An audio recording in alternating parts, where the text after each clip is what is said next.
রাসূল কেমন ছিলেন, রাসূলের পরিচয়টা কি আমরা আস্তে আস্তে করে একটু শিখবো, জানবো। জোরে বলি ইনশাআল্লাহ।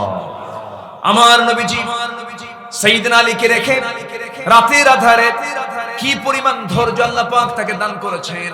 রাতের আধারে নিজের ঘর থেকে তিনি বের হয়ে যাচ্ছেন, আর কাবার দিকে বারবার ফিরে ফিরে তাকান, মিসফালা দিয়ে যান, আর বারবার তাকায় তাকায় চোখের পানি ফেলে ফেলে কেঁদে বলছেন, কাবারে জীবনের 53টা বসন্ত তোর সঙ্গে কাটায় দিলাম, কিন্তু তোর প্রতিবেশী আবু জেহেল, উতবা, শাইবা, মুগীরা তারা আমাকে থাকতে দিল না, চলে যাচ্ছে, আল্লাহর নির্দেশ হয়েছে। মক্কা ছাড়লেন, হিজরত করে চললেন কোথায়? আসতে বলবেন না, কোথায়?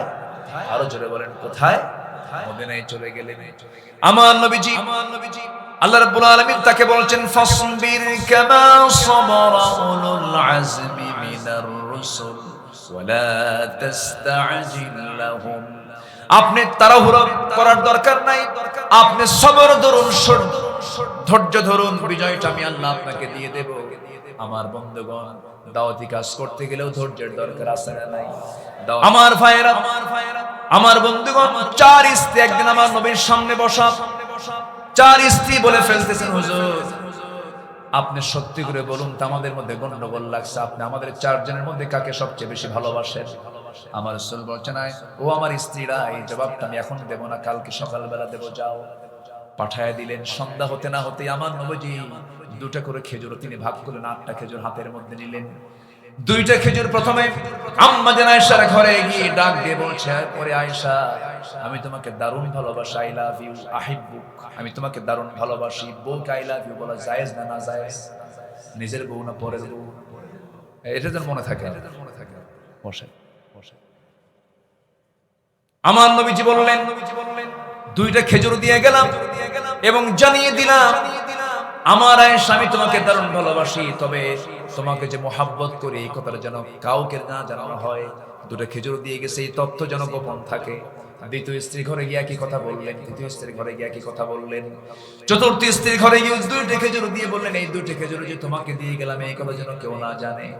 পরের দিন সকালবেলা বুক ভরা আশা নিয়ে 4 স্ত্রী নবীর সামনে এসে বলছি, ইয়া রাসূলুল্লাহ, আপনি জানাতে চেয়েছেন আজকে সকালবেলা আপনি আমাদের 4 জনের মধ্যে কাকে সবচেয়ে বেশি ভালোবাসেন। আমার নবীজি মজা করে মুস্কি মুস্কি হাসি মেরে বলছেন, আমি যাকে রাত্রেবেলা গোপনে 2টা খেজুর দিয়ে আসছি আমি তাকেই সবচেয়ে বেশি ভালোবাসি। জোরে বলে সুবহানাল্লাহ। আমার নবীজি পরিবারকে সময় দিয়েছেন।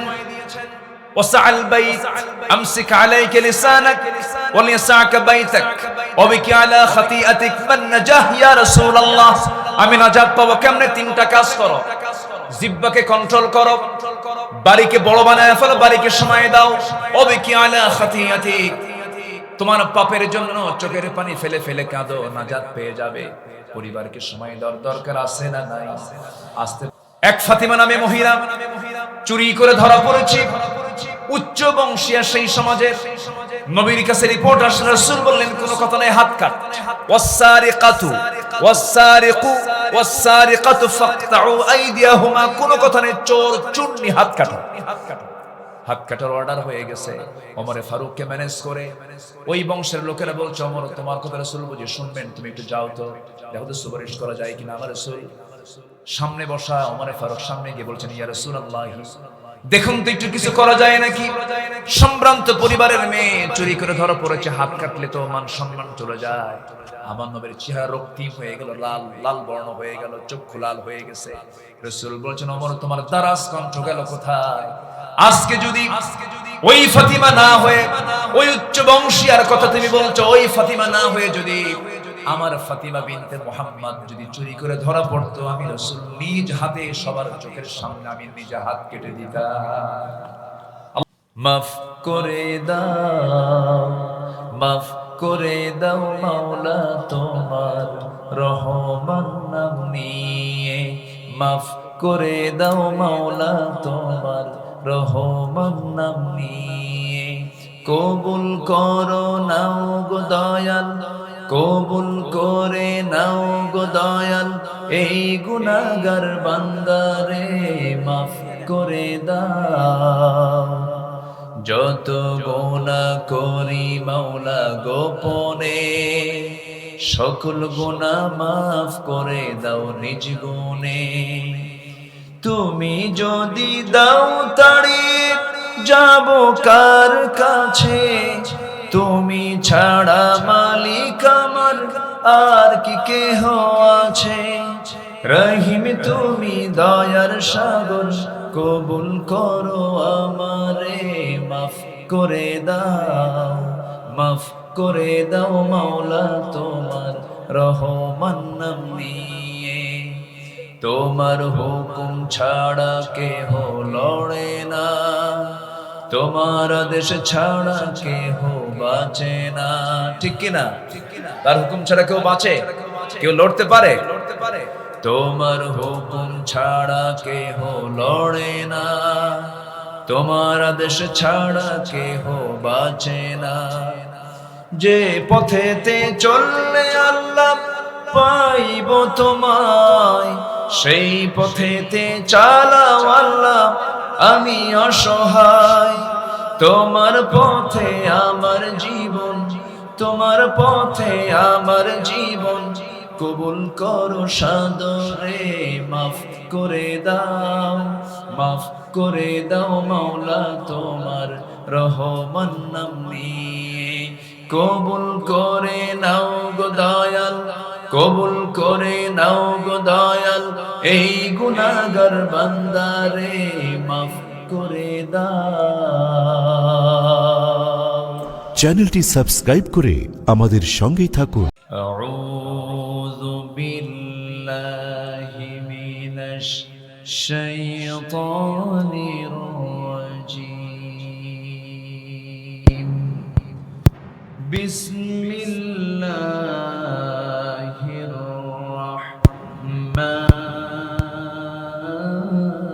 রাহমানির রাহিম। ইয়া আইয়ুহান নাবিয়্যু ইন্না আরসালনাকা শাহিদান ওয়া মুবাশশিরা।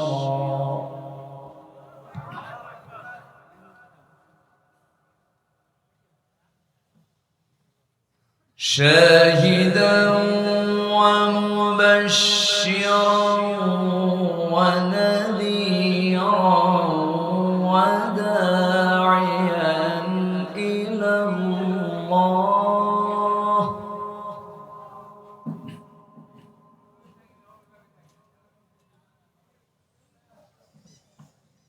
وداعيا إلى الله بإذنه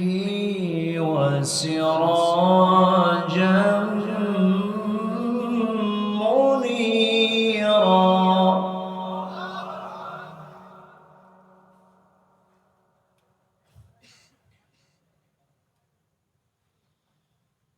وبشر المؤمنين بأن لهم من الله فضلا كبيرا.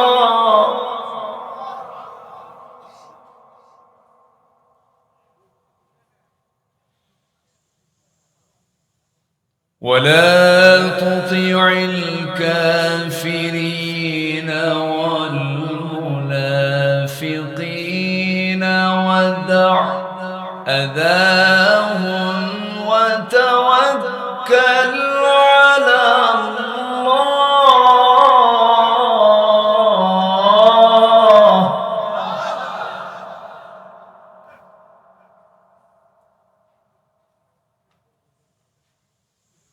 وكفى بالله وكيلا.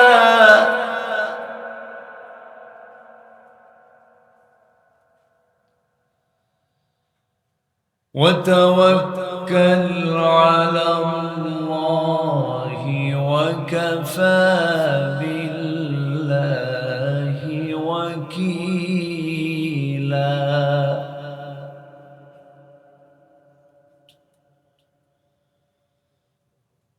আল্লাহু আকবার। বিসমিল্লাহির রহমানির রহিম।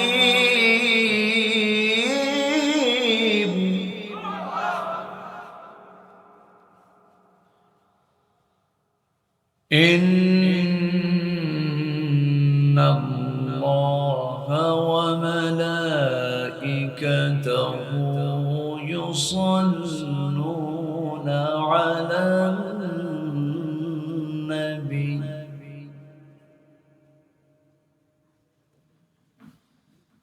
ইয়া আইয়ুহাল্লাযীনা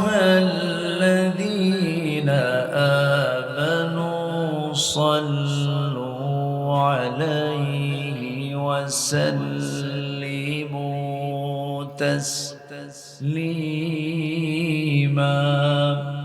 আল্লাহুম্মা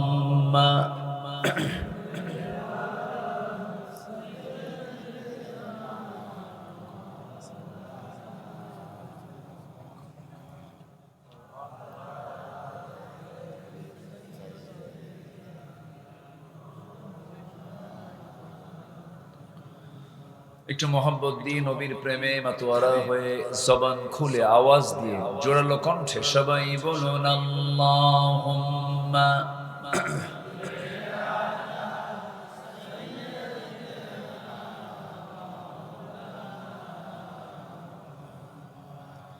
ওয়া আলা আলি।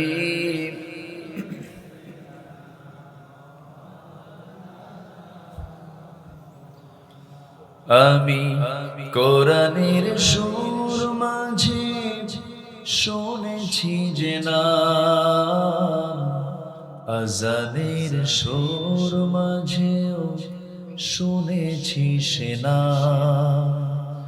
ও নাম শুনেছি আমি আমার হৃদয়। হে রাসূল নবীজি তোমায়, হে রাসূল নবীজি তোমায়। আল্লাহুম্মা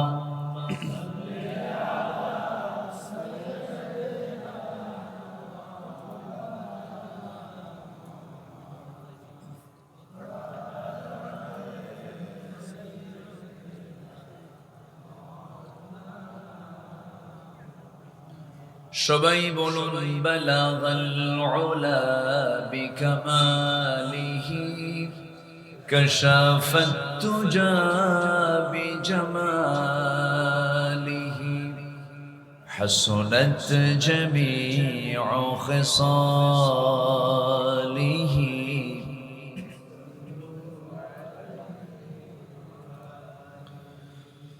সূরতে ইউসুফ বিদারি হিকমতে লুকমান ইমাম কারিয়ে কুরআন বারি ये है दिले सादिमान मा बलगल उला कशफत तुजा बिजमालिह हसनत जमीउ खिसालिह सल्लु।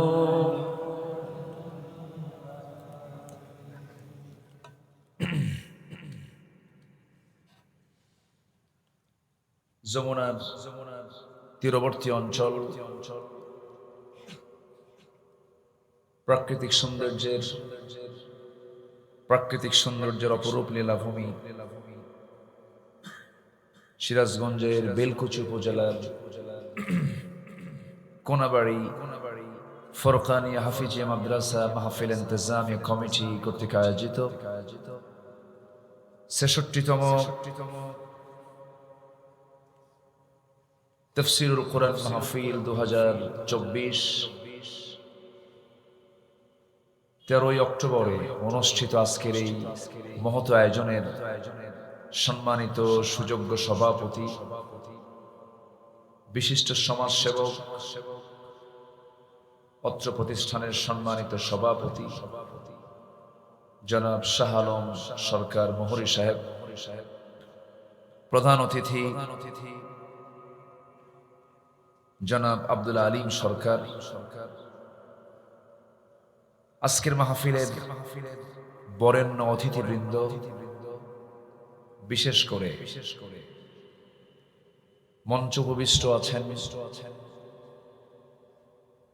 ইসলামী আন্দোলনের অন্যতম সিপাহ সালার, বেলকুচি উপজেলা পরিষদের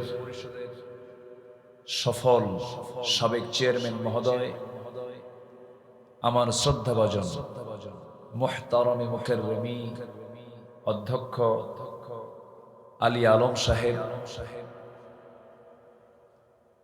মঞ্চ উপবিষ্ট আছেন অত্র বেলকুচি উপজেলা পরিষদের সাবেক ভাইস চেয়ারম্যান, ইসলামী আন্দোলনের অকুতভয় সৈনিক, আমার অত্যন্ত কাছের আমার প্রিয় সোহেল ভাই আছেন, আমাদের আরেকজন প্রিয় ভাই সাবেক চেয়ারম্যান মহোদয় জনাব শামীম ভাই সহ উপস্থিত হাজারাত উলামায়ে কেরাম, ফদলায়ে ইজাম, বিশেষ করে আমার পূর্বে কথা বলেছেন মাওলানা সাইফুদ্দিন বিন মুআজ্জম সাহেব সহ উপস্থিত আজকের মাহফিলের প্রধান আকর্ষণ, সামনে যারা বসে আছেন আমার প্রাণ প্রিয় সম্মানিত দ্বীনি ভাইরা, আড়ালে বসে আছেন শ্রদ্ধেয়া সম্মানিতা সর্বগুণে গুণান্বিতা মা বোনেরা। আলোচনার সূচনায় আনুষ্ঠানিকতার মধ্য দিয়ে আমার পক্ষ থেকে আবারও দিল খোলা সালাম, আসসালামু আলাইকুম ওয়া রাহমাতুল্লাহি তাআলা ওয়া বারাকাতুহু। সবাই কেমন আছেন?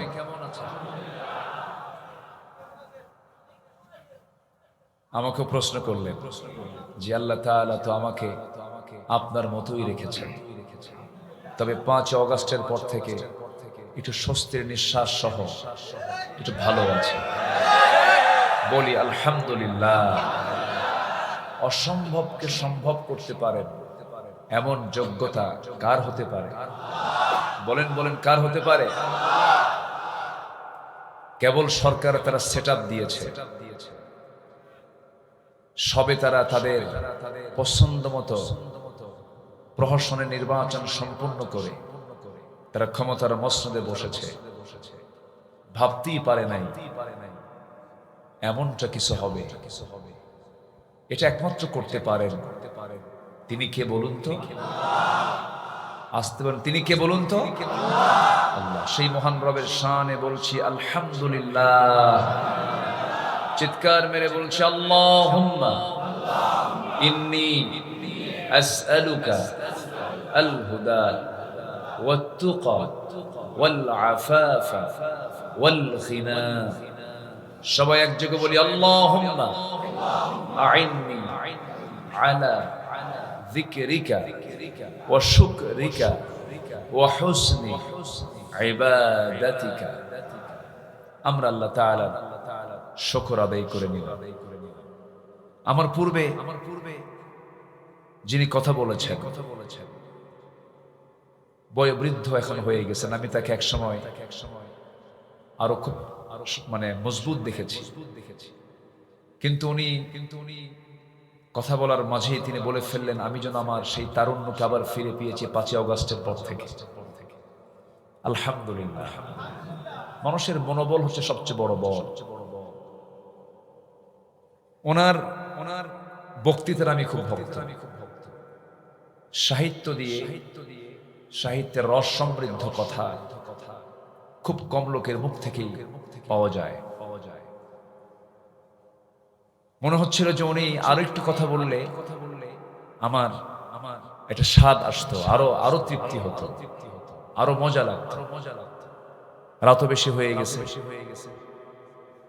মাহফিল প্রতিষ্ঠান কেন্দ্রিক মাহফিল, কিছু কালেকশনের দরকার হয়, সব মিলে উঠতে যেহেতু দেরি হলো, শেষ হতে যদি একটু দেরি হয় কষ্ট হবে না তো? সবাই আমাকে সময় দিতে রাজি আছেন? জোরে বলি ইনশাআল্লাহ। সম্মানিত উপস্থিতি, আমি আমার অভ্যাস অনুযায়ী আলোচনার সূচনায় কোরআনে কারীমের গুরুত্বপূর্ণ একটি সূরা সূরাতুল আহজাব থেকে 45, 46, 47, 48 এই 4টি আয়াতে কারীমা আমি তেলাওয়াত করেছি। এই আয়াতগুলোকে সামনে রেখে সংক্ষিপ্তসারে সংক্ষিপ্তভাবে কিছু কথা আমি বলতে চাচ্ছি। আল্লাহ পাক যেন আমাকে সেই কথাগুলো আমার মুখ থেকে বের করে দেন, যেই কথাগুলো এই মুহূর্তে মুসলিম উম্মার জন্য খুবই জরুরি। আল্লাহ কবুল করুন, জোরে বলি আল্লাহুম্মা আমিন। সম্মানিত হাজিরিন, সম্মানিত ভাই সব, আমরা যে কিতাবের আসরে বসেছি, যে গ্রন্থের আসরে আমরা বসে আছি, এর চাইতে মজবুত কোন কিতাব, এর চাইতে শক্তিশালী কোন কিতাব, পাওয়ারফুল কোন কিতাব এই পৃথিবীতে দ্বিতীয়টা কি আছে? আসতে বলবেন না আছে? কেন পাওয়ারফুল বললাম?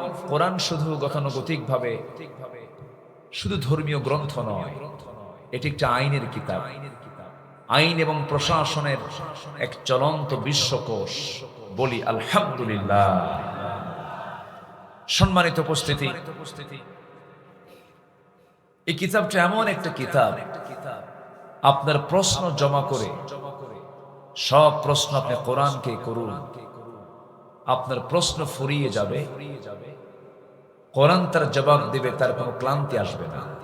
জোরে বলে সুবহানাল্লাহ। আমার প্রশ্ন ফুরে যাবে, জবাব ফুরাবে না। কিয়ামত পর্যন্ত আল্লাহ তাআলা এই কিতাবকে আমার আপনার জন্য এমন ব্যালেন্স করেছেন, যার কোনো সংযোজন হবে না, সংকোচন হবে না, কোনো সংশোধনীরও প্রয়োজন হবে না। সেই লা শাক্কা ফীহি লা রাইবা ফীহি এমন একটি চ্যালেঞ্জপূর্ণ কিতাব থেকে আমি 4টা আয়াত আমি তেলাওয়াত করেছি, যা সম্পূর্ণ রাসূল কেন্দ্রিক, আমার নবী কেন্দ্রিক। এই আয়াতগুলো আল্লাহ পাক রাসূলকে উপহার দিয়েছেন এবং শুরু করেছেন ইয়া আইয়ুহান নবী দিয়ে। সম্মানিত ভাইয়েরা, এবং একবচন শব্দ প্রয়োগ করে শুধু রাসূল কি কথাগুলো বলা হচ্ছে। আসুন ধীরে ধীরে আয়াতের দিকে যাচ্ছি। এই পৃথিবীতে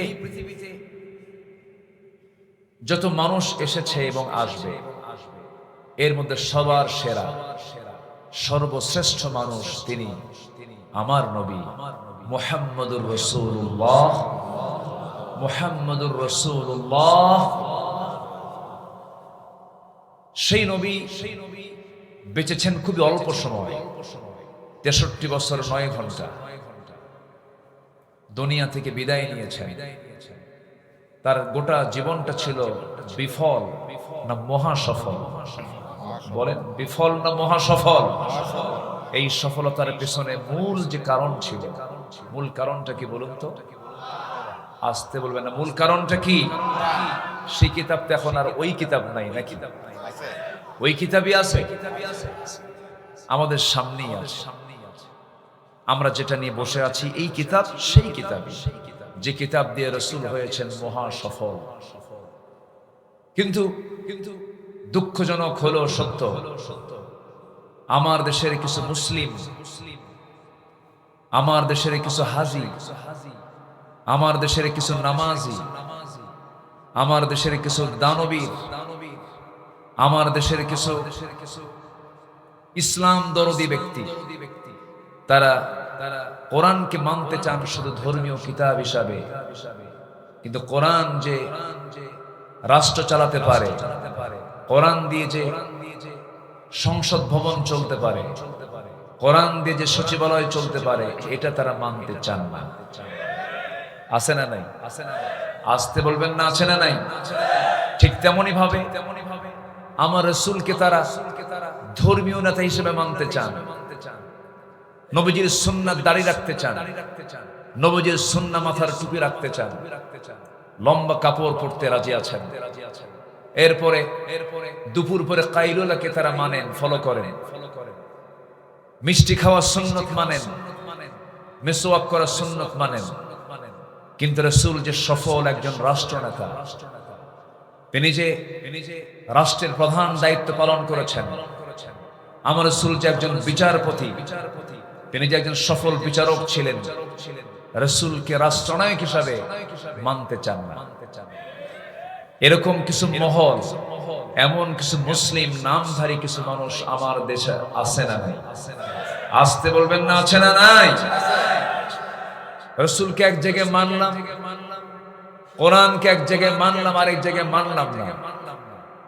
আমি আমার ভাষায় বলছি না, কোরআনের ভাষায় বলছি, তারাই হচ্ছে ভণ্ড, তারাই হচ্ছে প্রথা। ঠিক কিনা? তারাই ভণ্ড। তাহলে এই শ্রেণীর লোক তো আমার দেশে মনে হয় নাই। আসতে বলবেন না, আছে না নাই? সম্মানিত ভাইয়েরা, মুখে দাড়ি, মাথার চুলটাও সাদা, দাড়িটাও সাদা, এত সুন্দর সুরত, এত সুন্দর চেহারা, দেখে মনে হয় জিব্রাইল আকাশ থেকে নেমেছে। সবাই জানেন, ভার্চুয়াল অনলাইনে সবাই দেখেছেন, এমন একজন সুন্দর চেহারার অধিকারী লজ্জায় মাথা নিচু হয়ে যায়, যিনি এদেশের একজন শীর্ষস্থানীয় ধনী। পালানোর জন্য চেষ্টা করলেন, পালাতে গিয়ে দাড়িটাও কেটে ফেললেন। জানেন কিনা? জানেন কিনা? এই সমস্ত ব্যক্তিরাই আমাদেরকে 16 বছর ধরে বলেছে আমরা নাকি ধর্মের ব্যবসা করি। আমাদেরকে ধর্ম ব্যবসায়ী বলেছে। ধর্মের নামে রাজনীতি, এটাকে তারা গালি হিসেবে প্রয়োগ করেছে। আমাদেরকে সন্ত্রাসী বলেছে, আমাদেরকে জঙ্গি বলেছে। ধর্মের ব্যবসায়ী আমরা নই, ধর্মের ব্যবসায়ী তারাই চ্যাম্পিয়ন যারা সুবিধা অনুযায়ী দাড়ি রাখে, আবার সুবিধা বুঝে দাড়ি কাটে। ঠিক কিনা? দাড়ি কাটে, দাড়ি কেটেও তো রেহাই হলো না। দুই বন্ধু একসঙ্গে এমন নৌকায় চড়ছে, সেই নৌকার ভিড়ে না, কুলে আর ভিড়তেছে না। ধরে ফেলেছে কোস্ট গার্ড। বলা হলো চলেন, আইনমন্ত্রী তাকে ধরে ফেলেছে। আইনমন্ত্রীর একা যেতে রাজি নন। আইনমন্ত্রী বলছে, আমার একা নিয়ে যাও কেন? ওই যে দরবেশ বসে আছে। কে বসে আছে? কিন্তু মুখে কি নাই? কিসের জন্য? বাঁচার জন্য, সুন্নত আদায় করার জন্য নয়। আবার ওইদিকে সিলেটে গিয়ে একজন নিজের সেফটির জন্য, নিরাপত্তার জন্য দাড়ি কাটাওয়ালা মানুষটা আবার দাড়ি রাখছে। জানেন না? আপনারা জানেন না? সিলেটবাসীকে ধন্যবাদ, বিসি আউট করছে। জানেন তো আপনারা? বদমাইশটা বলেছে, আমি নিজে সাইদের রায় দিয়েছি। বলে নাই? বলেছে। এরা ইসলামকে শুধু নামাজের মধ্যে, কিছু দান সদকার মধ্যেই দেখতে চায়। ওরা রাষ্ট্র ইসলামকে দেখতে চায় না। ওরা ইমানদার নয়। আসতে বলবেন না, জোরে বলুন ঠিক কিনা? ওরা ইমানদার। রাসূল কেমন ছিলেন, রাসূলের পরিচয়টাকে আমরা আস্তে আস্তে করে একটু শিখবো, জানবো। জোরে বলি ইনশাআল্লাহ। কষ্ট হচ্ছে না তো? আল্লাহ রাব্বুল আলামিন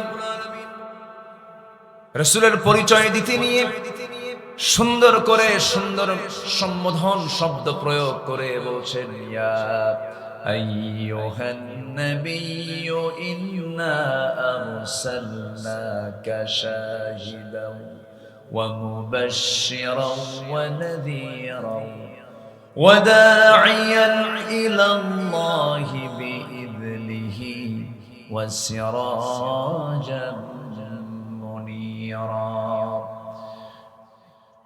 وبشر المؤمنين بأن لهم من الله فضلا كبيرا ولا تطع الكافرين والمنافقين ودع أذاهم وتوكل على الله وكفى بالله وكيلا جرب الله أكبر আরো জোরে বলুন আল্লাহু আকবার। আমার বন্ধুগণ, আল্লাহ তাআলা তার নবীকে এত সম্মান দিয়েছেন, আমার রাসূলকে এত মর্যাদা দিয়েছেন যে কোরআন যে ব্যক্তির উপরে নাজিল হলো সেই মহান ব্যক্তিকে আল্লাহ তাআলা নিজে কখনো নাম ধরে ডাক দেন নাই, সম্বোধন সূচক শব্দ প্রয়োগ করেছেন। সরাসরি নাম ধরে ডাকলেও এতে আল্লাহর কোনো আসে যায় না। যেমন করে ডাক দিয়েছেন, ইয়া আদামুসকুন আনতা ওয়া যাওজুকাল জান্নাহ ওয়া মা তিলকা বিয়ামিনিকা ইয়া মূসা ইয়া ইয়াহইয়া খুযিল কিতাবা বিকুওয়া। আল্লাহ রাব্বুল আলামিন আরো নবীকে নাম ধরেই ডাক দিয়েছেন, কিন্তু আমার নবীর নামটা নিলেও সম্মান সূচক গুণবাচক শব্দ সাথে সাথে লাগায় দিয়েছেন, মুহাম্মাদুর রাসূলুল্লাহ ওয়াল্লাযীনা মাআহু আশিদ্দাউ আলাল কুফফারি রুহামাউ বাইনাহুম। আরেক জায়গায় বলছেন, ইয়া আইয়ুহার রাসূল বাল্লিগ মা উনজিলা ইলাইক। আরেক জায়গায় বলছেন, ইয়া আইয়ুহাল মুসাম্মিলু কুমিল লাইলা ইল্লা কালিলা। আরেক জায়গায় বলছেন, ইয়া আইয়ুহাল মুদ্দাসসির কুম ফাআনযির ওয়া ربك فكبر وثيابك فطهر والرجز فهجر জোরে বলুন আল্লাহু আকবার। আমার আল্লাহ তাআলা আমার নবীকে কি সম্মানটাই দিয়েছেন, গোটা কোরআন কোথাও খুঁজে পাবেন না ইয়া মুহাম্মদ বলে একটা বার ডাক দিয়েছেন। সেই নবীর সম্মানটা কত, মর্যাদাটা কত, সেই নবীর মর্যাদা আল্লাহ রাব্বুল আলামিন এত দিয়ে দিয়েছেন। কিন্তু বিগত 16 বছর ধরে এমন কোন টাইম নাই এই দেশের নাস্তিকের বাচ্চাগুলো রাসূলকে গালি দেয় নাই, ঠিক কি না? গালি দিয়েছে না? গালি দিয়েছে, তাদের প্রমোশন হয়েছে। যে সমস্ত নাস্তিকরা আল্লাহর বিরুদ্ধে, নবীর বিরুদ্ধে কথা বলেছে, ওদেরকে প্রমোশন দেওয়া হয়েছে। বিগত 16 বছর ক্ষমতার মসনদে যারা ছিল তারা চেয়েছিল এই জমিন থেকে ইসলামকে নিশ্চিহ্ন করা যায় কেমনে। ইসলামী আন্দোলনের প্রথম সারির নেতৃবৃন্দকে তারা অন্যায়ভাবে গ্রেফতার করে, অমানবিকভাবে জেলে পুরে, জুলুম করে, নির্যাতন করে, বিভিন্নভাবে ফাঁসিতে ঝুলিয়ে, বিষ প্রয়োগ করে হসপিটালে নিয়ে শহীদ করে দেওয়া হয়েছে। সম্মানিত বন্ধুগণ, ওরা ভেবেছিল মনে হয় এরকম আচরণ করলে ইসলাম নিভে যাবে। ইসলাম কারো বাবার না, ইসলাম কার? আসতে বলবেন না, ইসলামটা কার? আল্লাহর ইসলাম।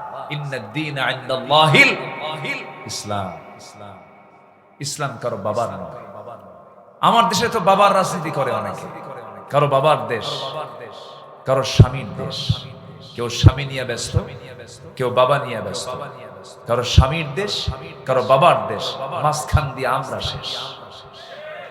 আমরা কারো বাবার রাজনীতি বিশ্বাস করি না, আমরা কোন স্বামীর রাজনীতি বিশ্বাস করি না। আমরা বিশ্বাস করি কোরআন দিয়ে আমরা রাজনীতি করতে চাই, ঠিক কিনা? ইসলামের রাজনীতি আছে না নাই? আসতে বলবেন না, আছে না নাই? আমি মনে করি প্রযুক্তির কল্যাণে অনলাইন আমার আলোচনা চলে যাবে। এই দেশের সমস্ত ইমাম খতিবদেরকে এই বিষয়ে আমি একটু নির্দেশনা দিতে চাচ্ছি।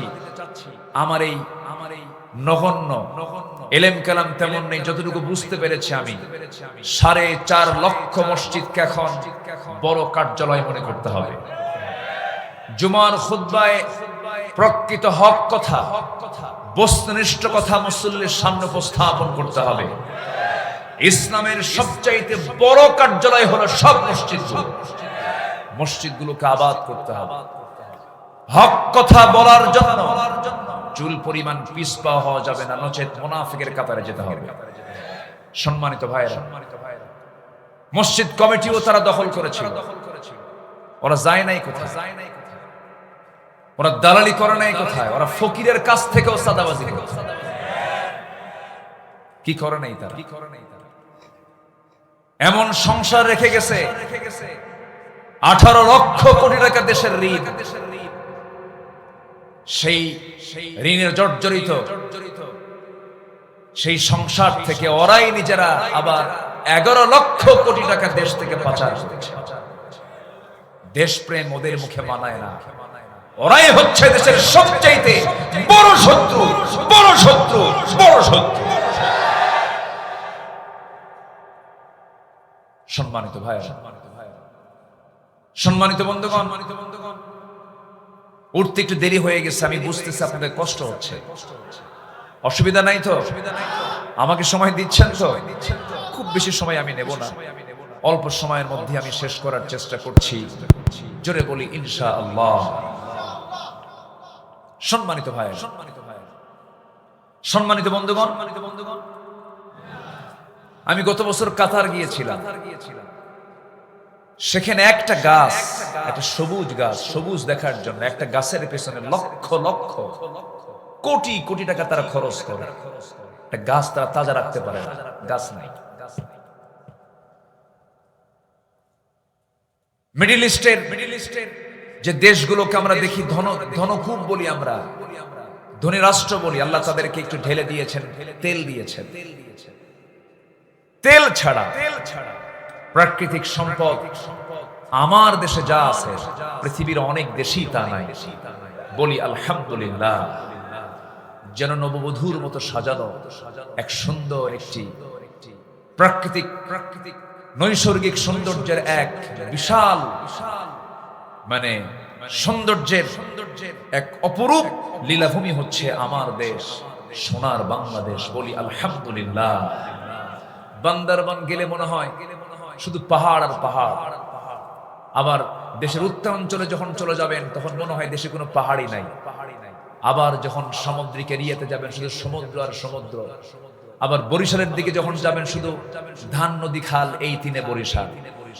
টেকনাফ থেকে তেতুলিয়া, রূপসা থেকে পাথরিয়া, সুন্দরবন থেকে বান্দরবন, প্রতিটি জায়গা, প্রতিটি ইঞ্চি ইঞ্চি মাটিতে আল্লাহ তাআলা রহমত আর বরকত দিয়ে ভরপুর করে রেখে দিয়েছেন। সব ছিল, সবই আছে, শুধুমাত্র একটা জিনিস নাই। আমার কাছে খুবই ক্রাইসিস মনে হয়, সেটা হলো সঠিক নেতৃত্বের দারুণ সংকট আমার দেশে। আস্তে কোন কেন? জোরে বলুন ঠিক কিনা? দেশের স্বাধীনতার 53-54 বছর চলে, অনেকেই ক্ষমতায় গিয়েছেন, ক্ষমতার স্বাদ তারা নিয়েছেন। যত বৈদেশিক সাহায্য এসেছে এ পর্যন্ত তার 75% টাকা সব নেতাদের পকেটে চলে গেছে। জনগণ মাহরুম হয়েছে, জনগণ পায়নি। কিন্তু এই দেশে এমন কিছু দলও আছে যারা এই দেশে তাদের বাবার, তাদের স্বামীর কোন আদর্শকে তারা প্রতিষ্ঠা করতে চায় না। তারা চায় আমার নবীজির আদর্শ প্রতিষ্ঠা করতে, তারা চায় আল্লাহর আইন প্রতিষ্ঠা করতে। এমন একটা মহল, এমন একটা টিম, এমন একটা গোষ্ঠী আমার দেশে আছে না নাই? আসতে বলবেন না, আছে না নাই? আমি লক্ষ্য করছি 2-1 করে লোক উঠতেছেন। আমি কি শেষ করে দেব? ওঠেন কেন? মাহফিল এটা ট্র্যাডিশনালি অন্য জনসভার মতো জনসভা নয়, এটি একটি ইবাদতের জায়গা। বলি আলহামদুলিল্লাহ। এটি কিসের জায়গা বলেন? ইবাদতের জায়গা।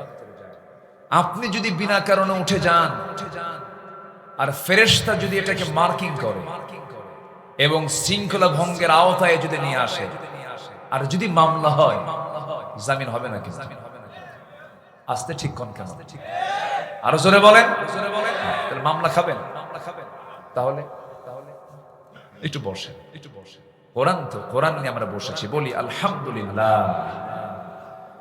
সম্মানিত ভাইয়েরা, এখন প্রশ্ন হলো এই দেশে আবার ইসলামী দল একটা দুইটা না, মোটামুটি 51টা। কয়টা বলেন তো? 51টা। অনেক দল, এক ব্যক্তি এক দল, এরকম আছে না নাই? সাইনবোর্ড আছে, ব্যানার আছে, কিন্তু লোক নাই। এরকম দলও আছে না নাই? এর মধ্যে কোন দলটা উত্তম, কোন ইসলামী দলটা উত্তম, এমন প্রশ্ন সবার ভিতরে কিন্তু উকি মারে, মাঝে মাঝে উকি মারতেই পারে। আমি এটার জবাব একটু দিয়ে দিচ্ছি। কোন এক মনীষী বলেছেন, বাতিল শক্তির বন্দুকের নল যে ইসলামী দলের দিকে তাক করানো থাকে সেটাই হচ্ছে প্রকৃত হক ইসলামী দল। কথা ক্লিয়ার? আস্তে কয়, কথা ক্লিয়ার? বুঝতে কি আর বাকি আছে? কোন অসুবিধা আছে? বিগত 16 বছর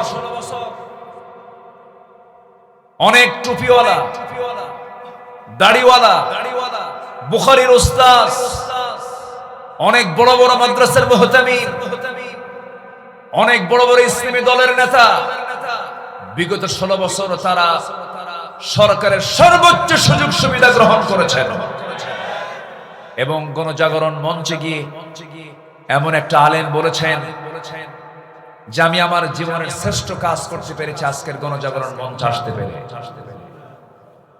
সম্মানিত বন্ধুগণ, ওয়াল গাইজ ওয়াল আফিনা আনিন নাস, আমরা ক্রোধকে সংবরণ করা বুঝি, তওবা করুন, নচেত জাতি আপনাদেরকে ক্ষমা করবে না।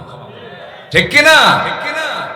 সম্মানিত ভাইয়েরা, তাহলে আমরা আল্লাহর যদি গোলাম হতে চাই, আমরা যদি রাসূলুল্লাহর যদি প্রকৃত উম্মত হতে চাই, তাহলে এই জমিনে আমরা আইন মেনে চলবো কার? আসতে বলবেন, আইন মেনে চলবো কার? এই জমিনের শাসন দরকার কার? আমাদের দেশে আইন চলতেছে কার? আল্লাহর আইন চলে। মানে 5ই আগস্ট পাইছেন বলে বিজয় হয়ে গেছে? কিছুই হয়নি। সামনে কাজের জন্য হয়তো অনুকূল পরিবেশ পেয়েছি, কিন্তু কাজ এখনো অনেক বাকি আছে না নাই? আসতে বলবেন না, আছে না নাই? এর জন্য ব্যক্তি গঠন করতে হবে, চরিত্রকে মানের পর্যায়ে নিয়ে যেতে হবে। আল্লাহ নিজেই ওয়াদা করছেন। একটু কান লাগিয়ে শুনুন, মহান রব্বুল আলামিন বলেন, ওয়া'আদাল্লাহুল্লাযীনা আমানু মিনকুম ওয়া আমিলুস সালিহাতি লায়াস্তাখলিফান্নাহুম ফিল আরদ। আল্লাহ ওয়াদা করছেন, তোমরা যদি ঈমান ভালো করে আনতে পারো, আমলে সালেহ যদি করতে পারো, লায়াস্তাখলিফান্নাহুম ফিল আরদ, লামে তাকিদ, নুনে তাকিদ প্রয়োগ করে বলা হলো, অবশ্য আমি তার হাতে খেলাফতি আমি আল্লাহ নিজে দিয়ে দেব।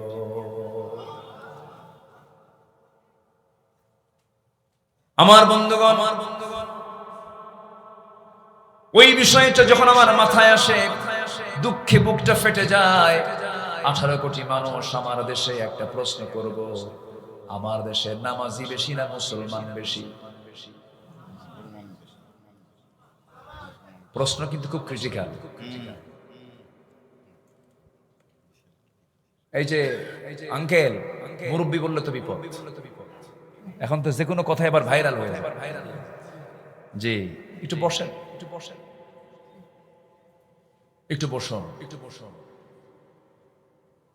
আমার দেশে নামাজি বেশি না মুসলমান বেশি? হ্যাঁ, বলেন তো কি হওয়া দরকার? দুটোই হওয়া দরকার, নামাজি মুসলমান হওয়া দরকার। কিন্তু এখন প্রশ্ন করছি হলো, আমার দেশে নামাজি নাই, কিন্তু কি আছে? মুসলমান বিড়ি খায় আর সার আড্ডা দেয়। আমি যে মুসলিম, আমি যে দায়িত্বশীল, আমার যে দায়িত্ব আছে, আমার যে কর্ম আছে, আল্লাহ পাক আমাকে যে দায়িত্ব দিয়েছেন, এই বোধ শক্তিটুকুও নাই। মাত্র 5% মুসলমান আমার দেশে নামাজ পড়ে। একটা আদর্শ গ্রামের বৈশিষ্ট্য কি? সেই গ্রামের মসজিদ জোহর, আসর, মাগরিবে যত মুসল্লি হবে, তার চাইতে বেশি মুসল্লি হবে হলো ফজর এবং এশার নামাজে। সেই গ্রামকে আমরা গড়তে পেরেছি, আসতে বলে গড়তে পেরেছি। ফজরের সময় মোটে 3 জন মুসল্লি, একটি ইমাম, আরেকজন মুয়াজ্জিন, আরেকজন খাদেম। চাকরি না থাকলে ওটাও থাকতো। কিন্তু মসজিদ এখন কাঁচা না পাকা? মসজিদ এখন কাঁচা না পাকা? পাকা মসজিদ। ইমানটা কাঁচা। আর আমার রাসূলের মসজিদ ছিল কি? কাঁচা। ইমানটা ছিল পাকা। আমার রাসূলের মসজিদে কোনো মাইক ছিল, কিন্তু বেলাল আযান দিয়েছেন আর শাহিম শুনিয়ে গেছে। জোরে কেন আল্লাহু আকবার। আমার বন্ধুগণ, এই জন্য সমস্ত চরিত্রকে বাদ দিতে হবে, সব আদর্শকে বাদ দিতে হবে।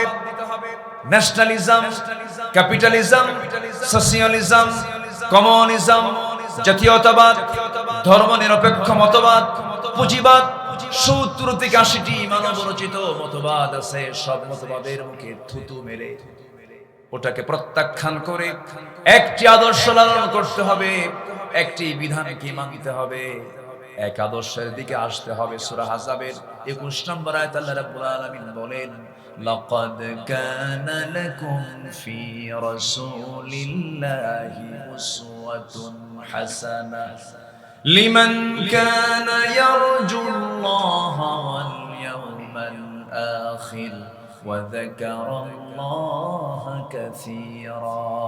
জোরে বলুন আল্লাহু আকবার। তোমাদের জন্য উত্তম আদর্শের বাস্তব নমুনা অন্য কেউ নন, শুধুমাত্র আমি তোমাদের জন্য একজনকে বাছাই করে দিয়েছি। তিনি হচ্ছেন মুহাম্মদ সাল্লাল্লাহু আলাইহি ওয়াসাল্লাম। আমার নবীজি তার জীবনটা যে আল্লাহ তা সুন্দর করে সাজিয়ে দিয়েছেন আমার আপনার জন্য। তার জীবন থেকে আমাদের মোটামুটি অনুকরণীয় 15টা আদর্শ যদি আমরা লালন করতে পারি, ফলো করতে পারি, তার জান্নাতে যেতে কোনো বেগ পেতে হবে না। কোরআনকে সামনে রেখে আমি 15টা পয়েন্টের উপর একটা একটা করে বলবো। আমাকে সময় দিচ্ছেন তো নাকি? কিন্তু কিছু কিছু লোক কিন্তু চলেই যাচ্ছেন আমারে থুইয়া। হ্যাঁ, কি দোয়া করে দেব? উঠতেছে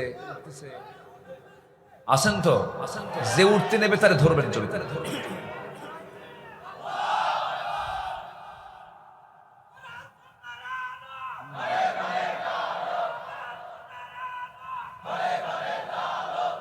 আল্লাহ কবুল করুন। আরো জোরে আমিন। শুধু ঘরে না, ঘরে বাইরে। কোরআন সুন্নাহর আলো ঘরে বাইরে জ্বালো, সব জায়গায় জ্বালাতে হবে। প্রত্যেকটা জায়গায় কোরআনের আলোর দরকার আছে না নাই? সন্ত্রাসী, চাঁদাবাজি কিন্তু এখনো চলছে। এখনো কিন্তু একটা মহল তার বিভিন্ন অসামাজিক কাজে লিপ্ত হয়ে আছে। আমাদের পাহারা দিতে হবে, আমাদেরকে সজাগ থাকতে হবে, কোন চাঁদাবাজি যেন কেউ না করতে পারে। আছে না নাই? আচ্ছা, একটু বুঝে নেন। সম্মানিত ভাইয়েরা, আমি কেবল একটা পয়েন্টের দিকে যাচ্ছি। আমার রাসূলের জীবন থেকে আমাদের জন্য 15টা অনুকরণীয় আদর্শ আছে। কোরআনকে সামনে রেখে আমি কথা বলতে চাচ্ছি। একটাও কি বলেছি আমি? নুরু, ওয়াজ কি শুরু না শেষ? বলেন, শেষ না শুরু? একটু মনোযোগ দিতে হবে, বসতে হবে। আপনার ওঠার কারণে যদি মাহফিল যদি ক্ষতিগ্রস্ত হয়, এটা বড় ঝুঁকির বিষয়। কিন্তু কেউ উঠবেন না, প্রত্যেকেই দায়িত্বের জায়গায় সচেতন হয়ে আমরা শেষ মোনাজাত পর্যন্ত থাকবো। জোরে বলি ইনশাআল্লাহ। টাইম সিলেকশনে একটু মানে এলোমেলো হয়ে গেছে, একটু আগে আসতে পারলে ভালো হতো। কিন্তু বলেছি মাদ্রাসার মাহফিল, একটু ধৈর্য ধরি আমরা। জোরে বলি ইনশাআল্লাহ। আমার রাসূলের অনুকরণে 1 নম্বর আদর্শ হলো ইয়া আইয়ুহান নাবিয়্যু ইন্না আরসালনাকা শাহিদান ওয়া মুবাশশিরান ওয়া নাযীরান ওয়া দাঈয়ান ইলাল্লাহ। রাসূল দাওয়াত দিয়েছেন কার পথে? আসতে বলবেন না, কার পথে? আরো জোরে, কার পথে? আমরাও দাওয়াত দেব কার পথে? এদেশে দাওয়াত কিন্তু সবাই দেয়, সব দলই দেয়, দেয় না? এদেশে বিএনপি আছে, এদেশে বিএনপির সাথে আরো দল আছে, আরেকটা দলের নাম নেবই না মুখে, তারা তো নাই, নাম নেব আর কেন? তারা কি আছে?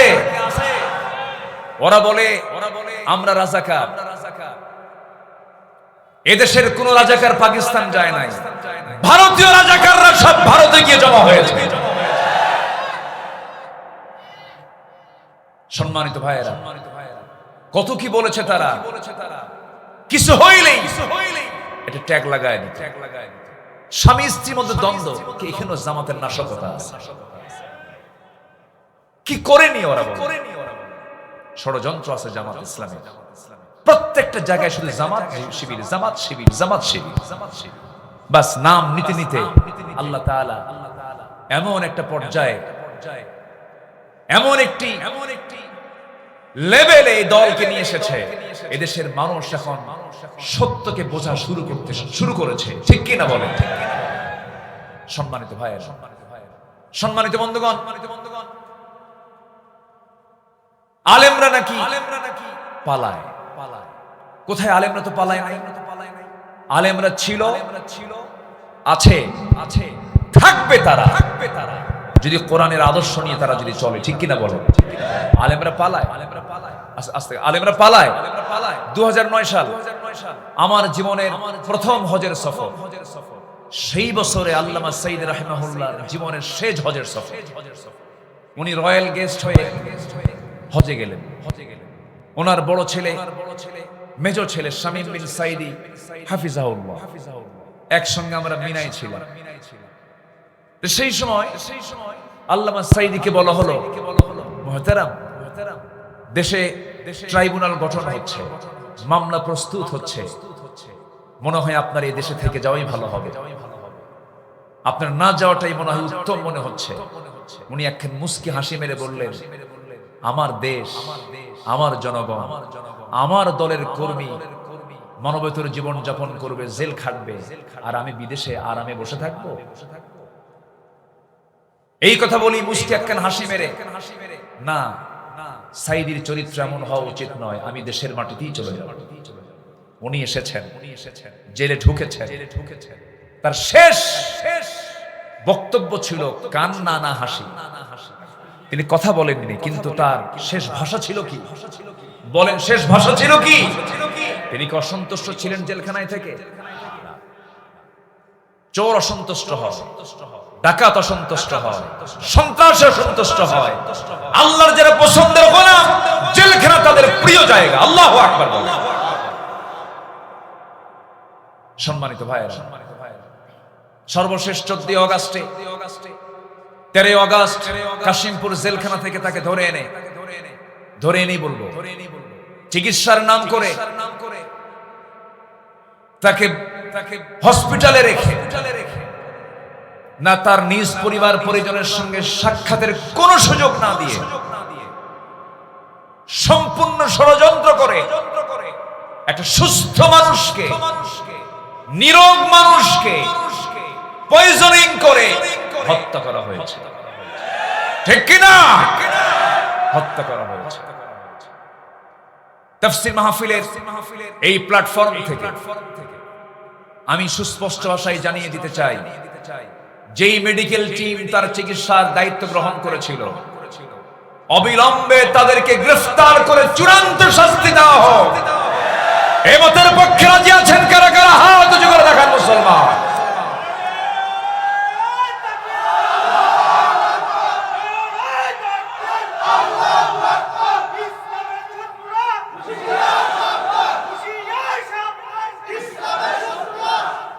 আল্লাহ কবুল করুন, জোরে বলি আমিন, আরো জোরে বলি আমিন। কোন জুলুমকে আমরা সহ্য করতে পারবো না, জুলুম সহ্য করা যাবে না।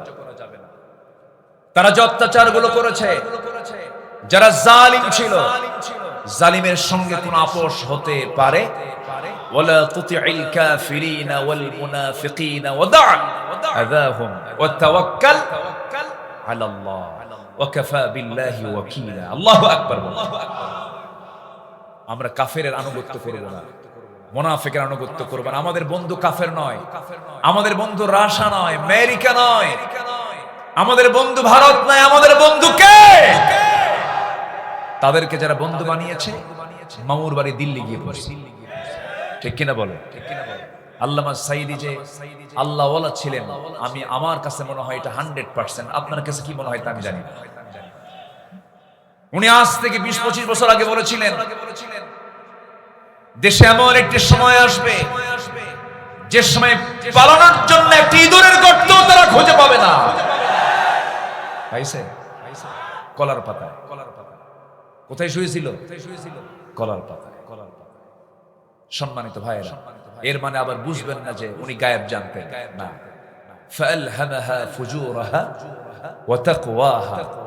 সম্মানিত ভাইয়েরা, আল্লাহ তাআলা যারা পছন্দের গোলাম তাদের মুখ থেকে কিছু কথা বের করে দেন যেটা গায়েব জানার জন্য নয়।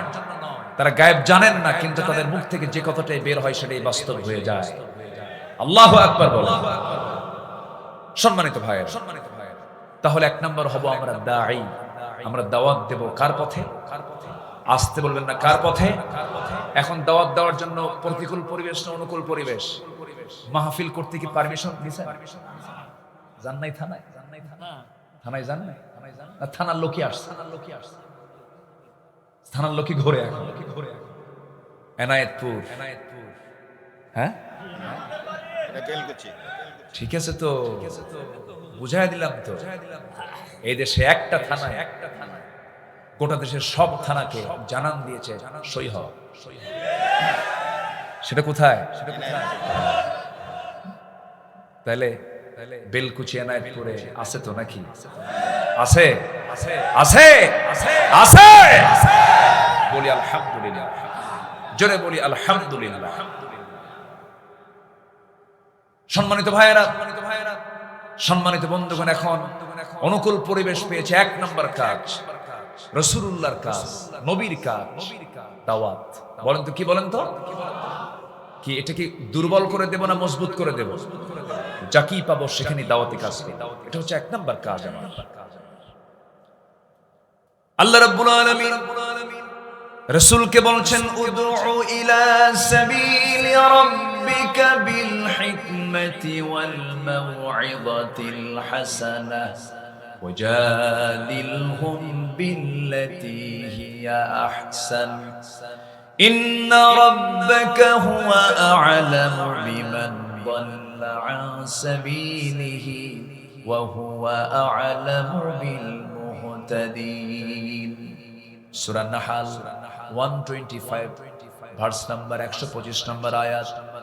শুধু রাসূলকে লক্ষ্য করে বলা হচ্ছে, রাসূল আপনি দাওয়াত দিন প্রজ্ঞার সাথে, প্রজ্ঞা নিয়ে আপনি দাওয়াত দিন, মানুষকে উত্তম নসিহত করুন। এটা আমাদের 1 নম্বর কাজ হবে। রাসূলের 1 নম্বর কাজ এটাই ছিল। আমরা এই কাজটা করব। জোরে বলি ইনশাআল্লাহ, আরো জোরে বলি ইনশাআল্লাহ।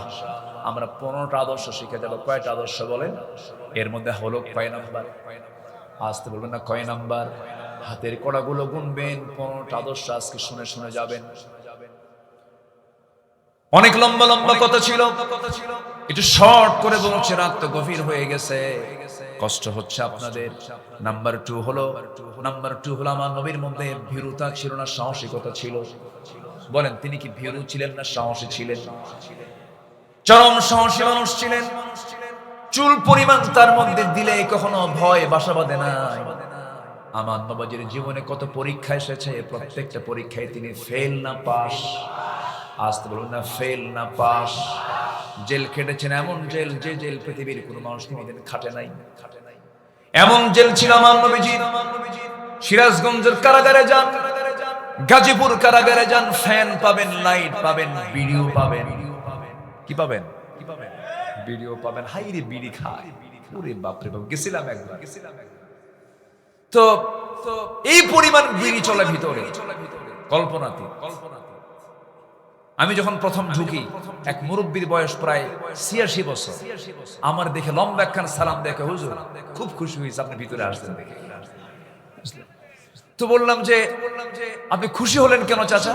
কে বাবাজি, দূর থেকে ওয়াজ শুনি, কাছে পাই না, এখন কাছে বসে ওয়াজ, খুব খুশি। তো বললাম চাচা আপনার মামলা কি? বলে বিস্ফোড়া। বিস্ফোরকও বলতে পারে না। কি কয়? বিস্ফোড়া। বললাম যে চাচা আপনি কি জানেন এটা কি মামলা? কে বাবা এটা খায় না কি করে, মানে বোঝেও না যে বিস্ফোরক মামলাটা কি। এরকম করে গায়েবী মামলা এই দেশে যা হয়েছে, যার জট কাটতে এসকে সিনহা বলেছিলেন আগামী ১০০ বছর এই মামলা নিষ্পত্তি করা সম্ভব নয়। এই হক কিছু কথা কইছে, পাগলা বানায়া বাইরে পাঠায়। সম্মানিত ভাইয়েরা, ক্ষমতাকে পাকাপোক্ত করার জন্য আয়না ঘর বানিয়েছে। সেখানে কি কোনো আয়না ছিল? নাম দিয়েছে আয়না, কিন্তু সেখানে কোনো আয়না নাই। এত অন্ধকার, এত অন্ধকার, এত নিকষ কালো। মীর কাসেম আলী রাহমাহুল্লাহর ছেলে ব্যারিস্টার আরমান, সরাসরি আমি তার সঙ্গে কথা বলেছি। আব্দুল্লাহ ইলামান আজমি, অধ্যাপক গোলাম আজম রাহিমাহুল্লাহর সুযোগ্য সন্তান, এই দেশের হাতে গোনা আর্মি বড় বড় অফিসারদের অন্যতম অফিসার, আজকের যে সেনাবাহিনী প্রধান তারও তিনি শিক্ষক। ব্যারিস্টার আরমান আজমির সঙ্গে কথা বলেছি। ব্যারিস্টার আরমান তিনি বলেছেন যে আমি ৮টা বছর এই আয়না ঘরে ছিলাম, সূর্যের চেহারা দেখি নাই। সূর্যের চেহারা আমাকে দেখায় না। আমি জানতাম না আমার বাবার মৃত্যু হয়েছে। ৮ বছর আগে আমার বাবা শহীদ হয়েছেন। আমি সেদিন জানতে পেরেছি যেদিন আমি আয়না ঘর থেকে মুক্ত হয়েছি। এটার নাম কি স্বাধীনতা? আস্তে কয়, এটার নাম কি স্বাধীনতা? সম্মানিত বন্ধুগণ, এই বিজয়, এই পরিবেশ এমনি এমনি আসে নাই। বহু মানুষের চোখের পানি আসে না নাই। আজমি বলেছেন আমার চোখ থেকে যে পরিমাণ পানি ঝরেছে, একটা গামছা বের করে বলতেছে এই গামছা, আমার এই চোখ থেকে এত পরিমাণে এই গামছায় পানি, চোখের পানি জমা হয়েছে, একটা পুকুর হয়ে যেত, একটা পুকুর হয়ে যাবে, এত পরিমাণ চোখের পানি আমার চোখ থেকে পড়েছে। সম্মানিত ভাইয়েরা, এই চোখের পানিগুলো আল্লাহ বৃথা দেননি। এই চোখের পানির মূল্য দিয়েছেন কে? আসতে দিয়েছেন কে? আমাদের কাজে লাগাতে হবে সময়গুলো। ১ নাম্বার কি কাজ করে বলেন তো? বলেন ১ নাম্বার কি বলেন? দাওয়াত, দাওয়াতি কাজ। আমার বন্ধুগণ, নবীজির জেলখানা আরো ভয়ঙ্কর ছিল। আমরা জেল খেটেছি, সেখানে খাবার ছিল, সেখানে লাইট ছিল, সেখানে নামাজের ব্যবস্থাও ছিল, সেখানে ছাদ ছিল। কিন্তু আমার নবীজির এমন একটা জেল ছিল কোনো ছাদ নাই। আমার নবীজির জেলখানা তো ভয়ঙ্কর ছিল, কোনো খাবার নাই। খোলা আকাশের নিচে বয়কট করে রেখেছে। শিব আবু তালিবে দীর্ঘ ৩.৫ বছর সময় তাদের কেটেছিল। আমার নবীজির সাহাবীরা খাবার না পায়া পায়খানাগুলো এত কোষ্ঠকাঠিন্য হয়ে, এত শক্ত হয়ে গেছে যে পায়খানাগুলো ছাগলের পায়খানার মতো কটকটে হয়ে গেছে। খাবার না পেয়ে বাবলা গাছের কাঁটা যুক্ত ছাল টেনে যখন মুখে নিয়েছেন, কাঁটার সঙ্গে ঠোঁট বেজে গিয়ে ঠোঁট থেকে রক্ত ঝরা শুরু হয়ে গেছে। খাওয়ার হয় নাই। মাঝে মাঝে ওই পাথরের উপরে বছরে ২-১ বার করে বৃষ্টি নাজিল হতো। সেই বৃষ্টির পানিতে পড়া কিছু দুর্বা ঘাস জন্মাতো। সেই ঘাসগুলো চাবায়া চাবায়া সাহাবায়ে কেরাম ক্ষুধা নিবারণ করেছেন। এত কষ্ট স্বীকার করেছেন তারা। ৩.৫ বছর জেল খেটেছেন।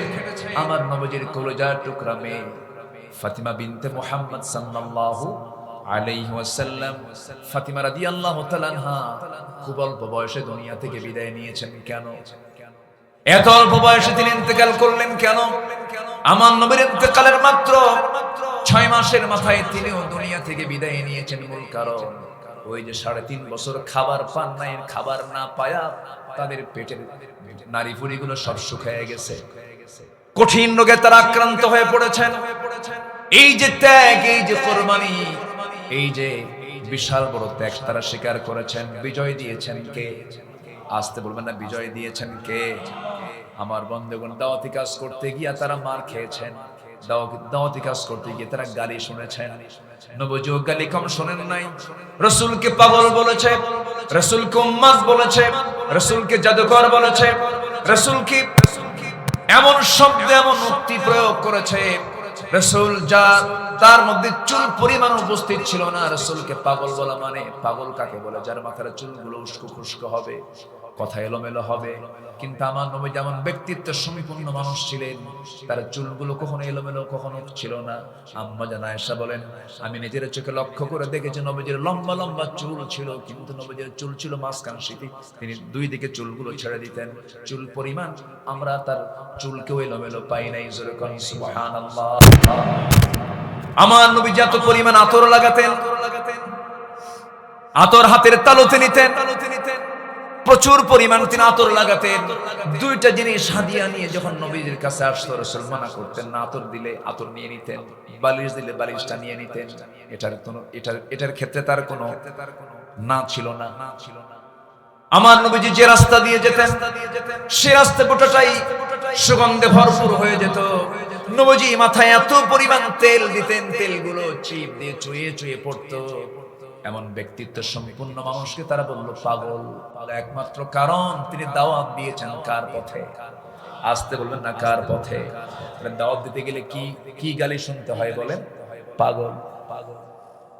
বিগত 16 বছর আমাদেরকে বলেছে জঙ্গি, আমাদেরকে বলেছে সন্ত্রাসী, নাশকতা সৃষ্টিকারী।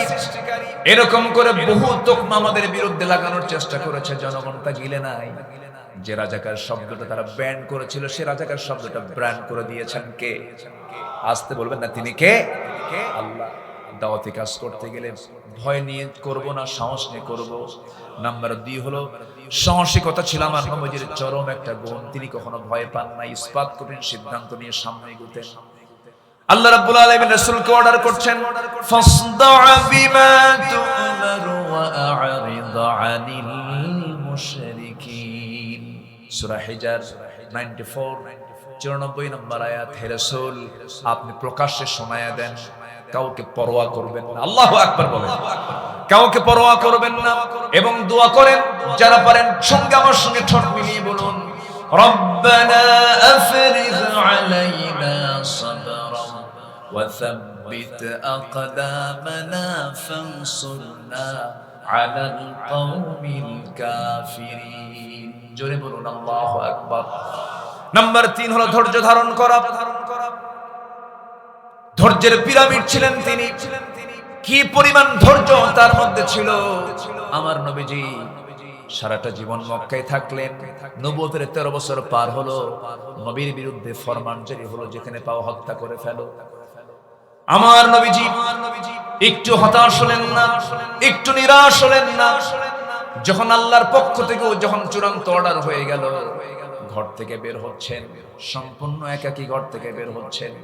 সাইয়েদনা আলীকে ডাক দিয়ে বলছেন, আলী রে, আমার ঘরে থাকো, আমার বিছানায় থাকো, কাগজ কলম হাতে নাও। সকাল হওয়ার সঙ্গে সঙ্গে যখন আমার কাছে জমা করে থাকা কিছু সম্পদ যারা রেখে গেছে, এই সম্পদগুলো তাদের হাতে আমার পক্ষ থেকে সব দিয়ে দিবা।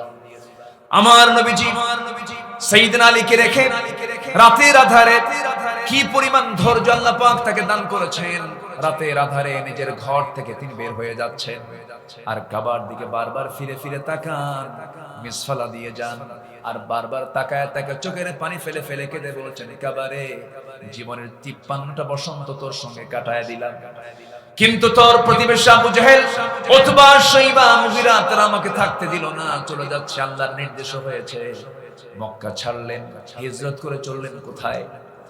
আসতে বলবেন না, কোথায়? আরো জোরে বলেন, কোথায়? মদিনায় চলে গেলেন। আমার নবীজি আল্লাহ রাব্বুল আলামিন তাকে বলছেন, ফাসবির কামা সাবারা উলুল আজমি মিনার রুসুল ওয়া লা তাস্তাজিল লাহুম। আপনি তাড়াহুড়ো করার দরকার নাই, আপনি সবর ধরুন, ধৈর্য ধরুন, বিজয়টা আমি আল্লাহ আপনাকে দিয়ে দেব। আমার বন্ধুগণ, দাওয়াতি কাজ করতে গেলেও ধৈর্যের দরকার আছে না নাই? দাওয়াতি কাজ করতে গেলেও সাহসের দরকার আছে না নাই? কাজ চালিয়ে যেতে হবে। 2014 সালে এই বৃহত্তর পাবনা 2 বাজারে মাহফিল করতে গেলাম। নবীজির সিরাত নিয়ে আলোচনা করছি, নবীজির আদর্শ নিয়ে আলোচনা করছিলাম। এরকম করে মাহফিলে হঠাৎ করে বাম পাশ থেকে একটা গুলির আওয়াজ শোনা গেল। একদম ডাইরেক্ট আমাকে লক্ষ্য করে গুলি করেছে, হামলা করেছে। কেন? ওদের জ্বালা হচ্ছে একটাই, যে এখানে কোনো আদর্শ চলবে না, এখানে চলবে হলো ওদের ধ্বজাধরী নেতার আদর্শ। ওদের ধ্বজাধরী নেতা আছে না নাই? মুখে একখান মোষ আছে আর পেট একখান মোটা 10 মাসের মতো নেতা হওয়া যায়। মুখের মোষ 2.5 ইঞ্চি হাইব্রিড জাতের মোষ, এমন কিছু নেতা আছে না নাই? শুধু আমি বলেছিলাম মোষওয়ালা নেতৃত্ব মানবো না আমরা, আমরা মানবো হলো দাড়িওয়ালা নেতৃত্ব, ইসলামী নেতৃত্ব। এটাকে তারা মাথায় নিয়ে তারা বললো আমাদের নেতার বিরুদ্ধে কথা বলেছে। 2 বাজারের সামনে ওদের দলীয় কার্যালয়, সেখান থেকে তারা পুলিশি সহযোগিতা নিয়ে সরাসরি মাহফিলে 20 থেকে 25 হাজার মানুষ হামলা করলো। সেই দিন না হলো 50 থেকে 60 জন আহত হয়েছে, মঞ্চ আগুন ধরিয়ে দিয়েছে। 3 দিন পর শুনি ওখানে একটা মামলা হয়েছে, সেই মামলার 1 নম্বর আসামি হলাম। কি কথা কি বুঝতেছেন? কথা কি বোঝা যায়? সম্মানিত ভাইয়েরা, সম্মানিত বন্ধুগণ, হকের দাওয়াত দিতে গেলে এমন পরিস্থিতি মোকাবেলা করতে হবে, এটাও শিখিয়ে দিয়েছেন মুহাম্মদ সাল্লাল্লাহু। তাহলে সাহসিকতা, ধৈর্য, এই দুটোরই প্রয়োজন আছে আমি যখন দাওয়াতি কাজ করতে যাব। নাম্বার 4, এই পৃথিবীতে চরিত্র আদর্শ মানতে গেলে একজনকে মানতে হবে, তিনি হচ্ছেন মুহাম্মদুর রাসূলুল্লাহ। মুহাম্মদুর রাসূলুল্লাহ, রাসূলকে মানতে হবে, কারণ তার চারিত্রিক সনদ কে দিয়েছেন? আসতে বলবেন না, কে দিয়েছেন? আল্লাহ দিয়েছেন। তার চারিত্রিক সনদ পৃথিবীর কোন একাডেমি দেয়নি, সুইডিশ একাডেমি নোবেল দেয়, এরকম করে কোন একাডেমি, কোন ইনস্টিটিউট দেয়নি। আমার আল্লাহ তাআলা নিজে আমার নবীর চারিত্রিক সনদ নিজে দিয়েছেন। জোরে বলি আল্লাহু আকবার। আল্লাহ রাব্বুল আলামিন বলেন, নুন ওয়াল কলমি ওয়া মা ইয়াসতুরুন মা আনতা বিনি'মাতি রাব্বিকা বিমাজনুন ওয়া ইন্না লাকা লাআজরান গায়রা মামনুন ওয়া ইন্নাকা লাআলা খুলুকিন আযীম। জোরে বলুন আল্লাহু আকবার। হে নবী, আপনি হলেন সুমহান চরিত্র অধিকারী। সেই চরিত্রকে, সেই আদর্শকে আমরা লালন করব। নাম্বার 5 হলো আমার রাসূল ছিলেন পরিবারের প্রতি দায়িত্বশীল, পরিবারের খুব তিনি যত্নবান ছিলেন। আমার বন্ধুগণ, পরিবারকে সময় দেওয়ার দরকার আছে না নাই? বলেন আছে। নিজে নামাজ পড়লাম, পরিবারকে নামাজের ব্যাপারে খেয়াল রাখলাম না, সন্তানদের নামাজের ব্যাপারে তাকিদ করলাম না, তা হবে না। বরং যেমন কিছু স্বামী আছে নিজে নামাজ পড়ে বউটাকে বেপরদায় রাখে, এমন স্বামী তো বেলকুচিতে মনে হয় নাই। আসতে বলবেন না, আছে না নাই? বউকে হুন্ডাই তুলে ঘুরে বেড়ায়, আছে? বেলকুচিতে আছে?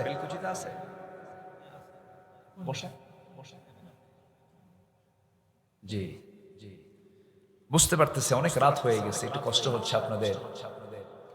বউকে নিয়ে ঘুরে ফেরে হুন্ডাই তুলে বেপরদার পরিবেশ করে গোটা বেলকুচি ঘোরে, এমন স্বামী আছে না নাই?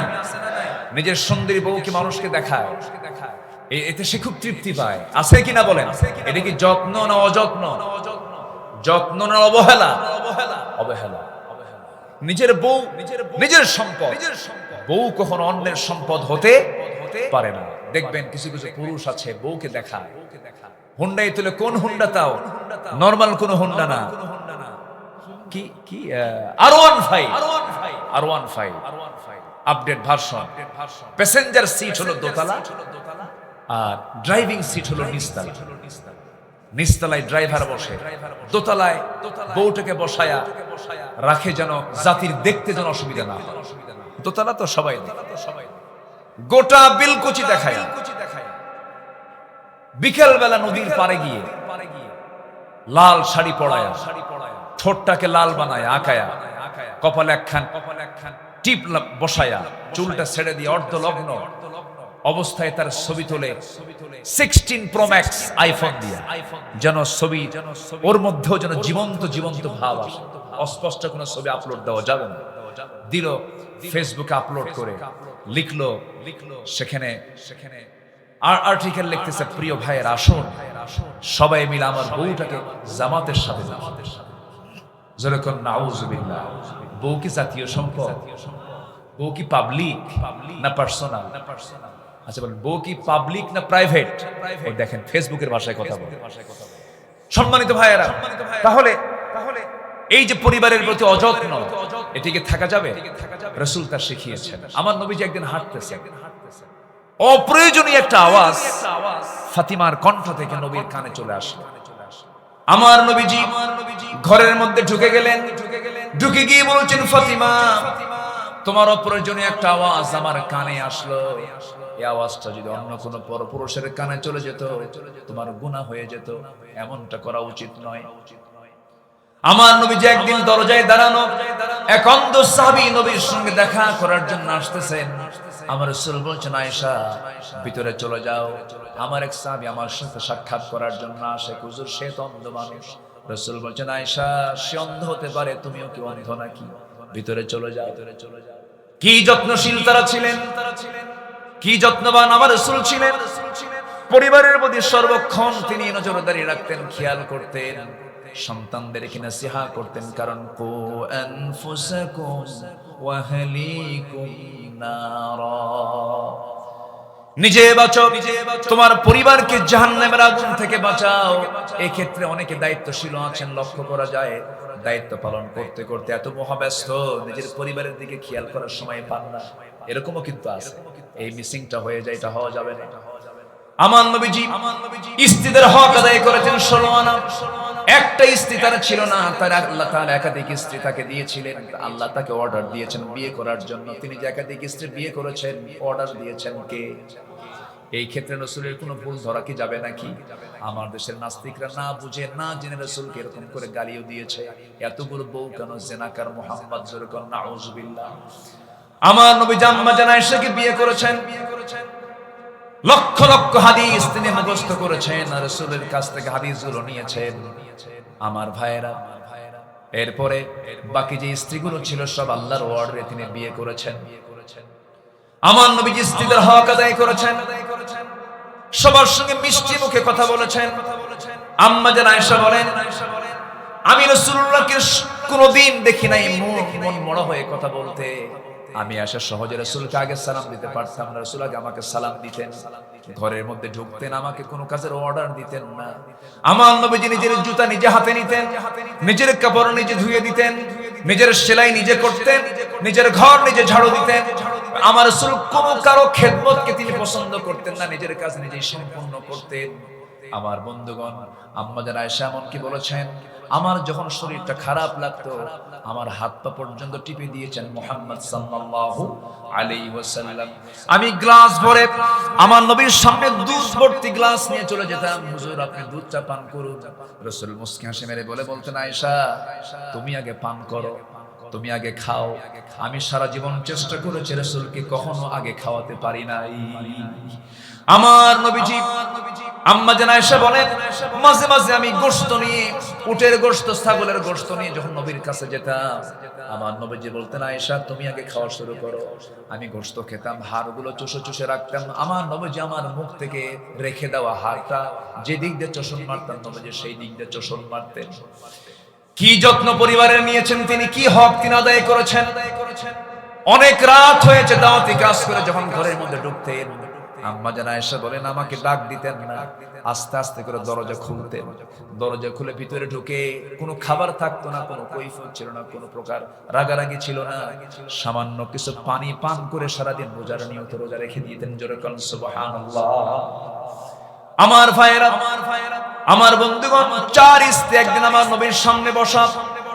4 স্ত্রী বলে ফেলতেছেন, হুজুর আপনি সত্যি করে বলুন তো, আমাদের মধ্যে গন্ডগোল লাগছে, আপনি আমাদের 4 জনের মধ্যে কাকে সবচেয়ে বেশি ভালোবাসেন? আমার রাসূল বলছেন, ও আমার স্ত্রীরা, এই জবাবটা আমি এখন দেব না, কালকে সকালবেলা দেব, যাও।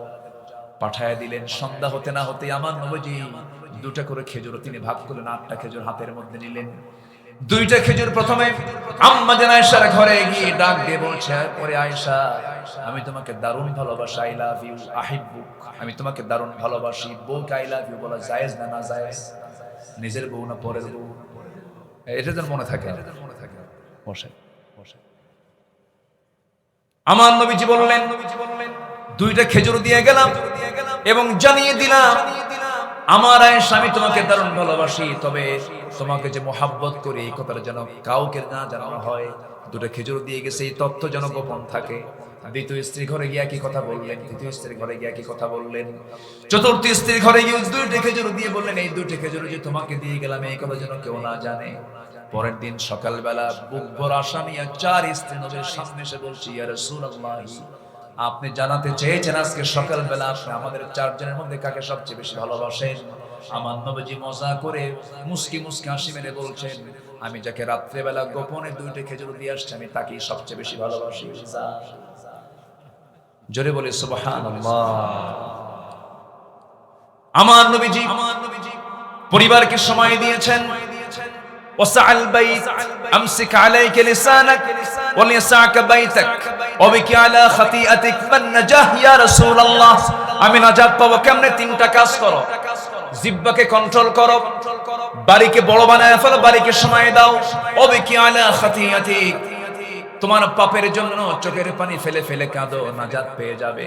পরিবারকে সময় দেওয়ার দরকার আছে না নাই? আসতে বলবেন না আছে না নাই?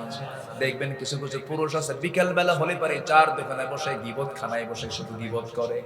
পরিবারকে সময় দেন, সন্তানকে দাওয়াতি কাজ করেন, সন্তানকে বুঝান। এই কথাগুলো আপনি শুধু শুনতেছেন না, আগামী কালকের মধ্যে এই মিডিয়াগুলোর মধ্যে দিয়ে কোটি কোটি মানুষের কাছে আলোচনাগুলো চলে যাবে। আমার বন্ধুগণ, নাম্বার 6, আমার নবীর আদর্শ ছিল আমানতদারিতা। ন্যায় বিচারে তিনি করেছেন, আমানত তিনি কখনো খেয়ানত করেন নাই। লা ঈমানা লিমান লা আমানাতা লাহ। ইন্নাল্লাহা ইয়া'মুরুকুম আন তু'আদ্দুল আমানাতি ইলা আহলিহা ওয়া ইযা হাকামতুম বাইনান নাসি আন তাহকুমু বিল আদল ইন্নাল্লাহা নি'মা ইয়া'iযুকুম। জোরে বলুন আল্লাহু আকবার। সূরা নিসা আয়াত নাম্বার 58। আল্লাহ তাআলা অর্ডার দিয়েছেন আমানতকে তোমরা রক্ষা করবে, আমানতের কখনো খেয়ানত করবে না। আমানত নাই যার ঈমান নাই তার, ওয়াদা ঠিক নাই যার ঈমান নাই তার, বলেছেন মুহাম্মদ সাল্লাল্লাহু আলাইহি ওয়াসাল্লাম। আমানতটাকে ঠিক রাখার চেষ্টা করব আমরা, জোরে বলি ইনশাআল্লাহ। বনের সম্পত্তি মেরে খাওয়া ভাই বেলকুচি নাই, আছে? বলবো না বিপদে পড়বেন? বলবো বলবো বিপদে পড়বেন না তো? বিপদে পড়লেও তো কিছু করার। বনকে সম্পদ বুঝায় দেয় না, আছে না নাই? বরঞ্চ বনের সঙ্গে অভিনয় করে, বেলকুচির সবচেয়ে ভালো মানের মিষ্টি কিনে নিয়ে আসে, ফলমূল কিনে নিয়ে এসে বোনকে দাওয়াত দিয়া জন্মের মতো খাওয়ায়া পাশে বসায় গল্প করতে করতে বলে, বোন আমি তোমার ভাই, তুমি আমার বোন, বাপ তো মারা গেছে, একটা কথা বলি কি, অংশ নিলে কিন্তু ধ্বংস হয়। দেখছেন কি ওয়াজটা দিল? মানে এটা কি মানে কোরআন থেকে ওয়াজ না শয়তান থেকে ওয়াজ? শয়তান থেকে ওয়াজ, ফাঁকিবাজি। কোরআন থেকে। এগুলো আমানত নষ্ট করা হয়ে যাচ্ছে। এই সমস্ত কাজগুলো করা যাবে না, কারণ লিযযাকারি মিসলু হাযযিল উনসাইন। কারণ আল্লাহ তাআলা সিলেকশন দিয়েছেন, আল্লাহ তাআলা মিরাস উত্তরাধিকারের সম্পদগুলো বন্টনের জন্য সম্পূর্ণ ডিসকাস করে বলে দিয়েছেন সূরা নিসা পড়বেন, এবং বলেছেন শেষে ওয়াতিলকা হুদুদুল্লাহ। এই অংশ বন্টন মানতে গিয়ে তোমরা সাবধান থাকবে, এগুলো কিন্তু আল্লাহর সীমা। ওমা ইয়াসিল্লাহ ওয়া রাসূলাহ, যারা এই সীমাকে লঙ্ঘন করবে তারা ইদখিলহু নারান, তারা জাহান্নামে চিরকাল স্থায়ীভাবে বসবাস করবে। নাউযুবিল্লাহ। আমার বন্ধুগণ, আমানতদারিতা রক্ষা করতে হবে। ন্যায় বিচার, আমার নবীজির বিচার ব্যবস্থা এমন ছিল, স্বাধীন ছিল, কোন ব্যক্তি দেখে বিচার রাসূল কখনো করেন নাই। ডাকাতের বিচার করেছেন, ডাকাতের মশানে বিচার করেছেন। এক লোক খুন করেছে, ডাকাতি করেছে, অপহরণ করে ওনগুলো নিয়ে চলে গেছে। এবং রাখালকে হত্যা করে সব উটগুলো যখন অপহরণ করে নিয়ে যায়, নবীর কাছে রিপোর্ট চলে এলো। রাসূল বললেন, ওকে যেখানেই পাও সেখানেই ধরে আনা হলো। রাসূল বললেন, ওর হাত পা বাঁধো, যেমন করে রাখালকে মেরেছে তেমন করে ওকে মেরে ফেলো। হাত কেটে ফেলা হলো, পা কেটে ফেলা হলো। পানির যন্ত্রণায় ছটফট করতে করতে, তৃষ্ণায় ছটফট করতে করতে মরুর বালুগুলো চাটতেছিল। সাহাবায়ে কেরামদের মধ্যে দয়া হলো। সাহাবায়ে কেরাম বললেন, ইয়া রাসূলুল্লাহি, ইয়া হাবিবাল্লাহি, আপনি যদি আমাদেরকে পারমিশন দিতেন, সে পানির জন্য ছটফট করছে, একটু পানি দেওয়া যায় নাকি? সে তো খুব কষ্ট পাচ্ছে। রাসূল বললেন, ও যখন আমার রাখালকে যখন মেরেছিল, সে কি পানি দিয়েছিল কি না? পানি দেয় নাই। এক চুল পরিমাণ পানি দিবা না, বালু চাটতে চাটতে ও মরু। আল্লাহু আকবার বলেন। আমার নবীজির বিচার কত কঠোর ছিল।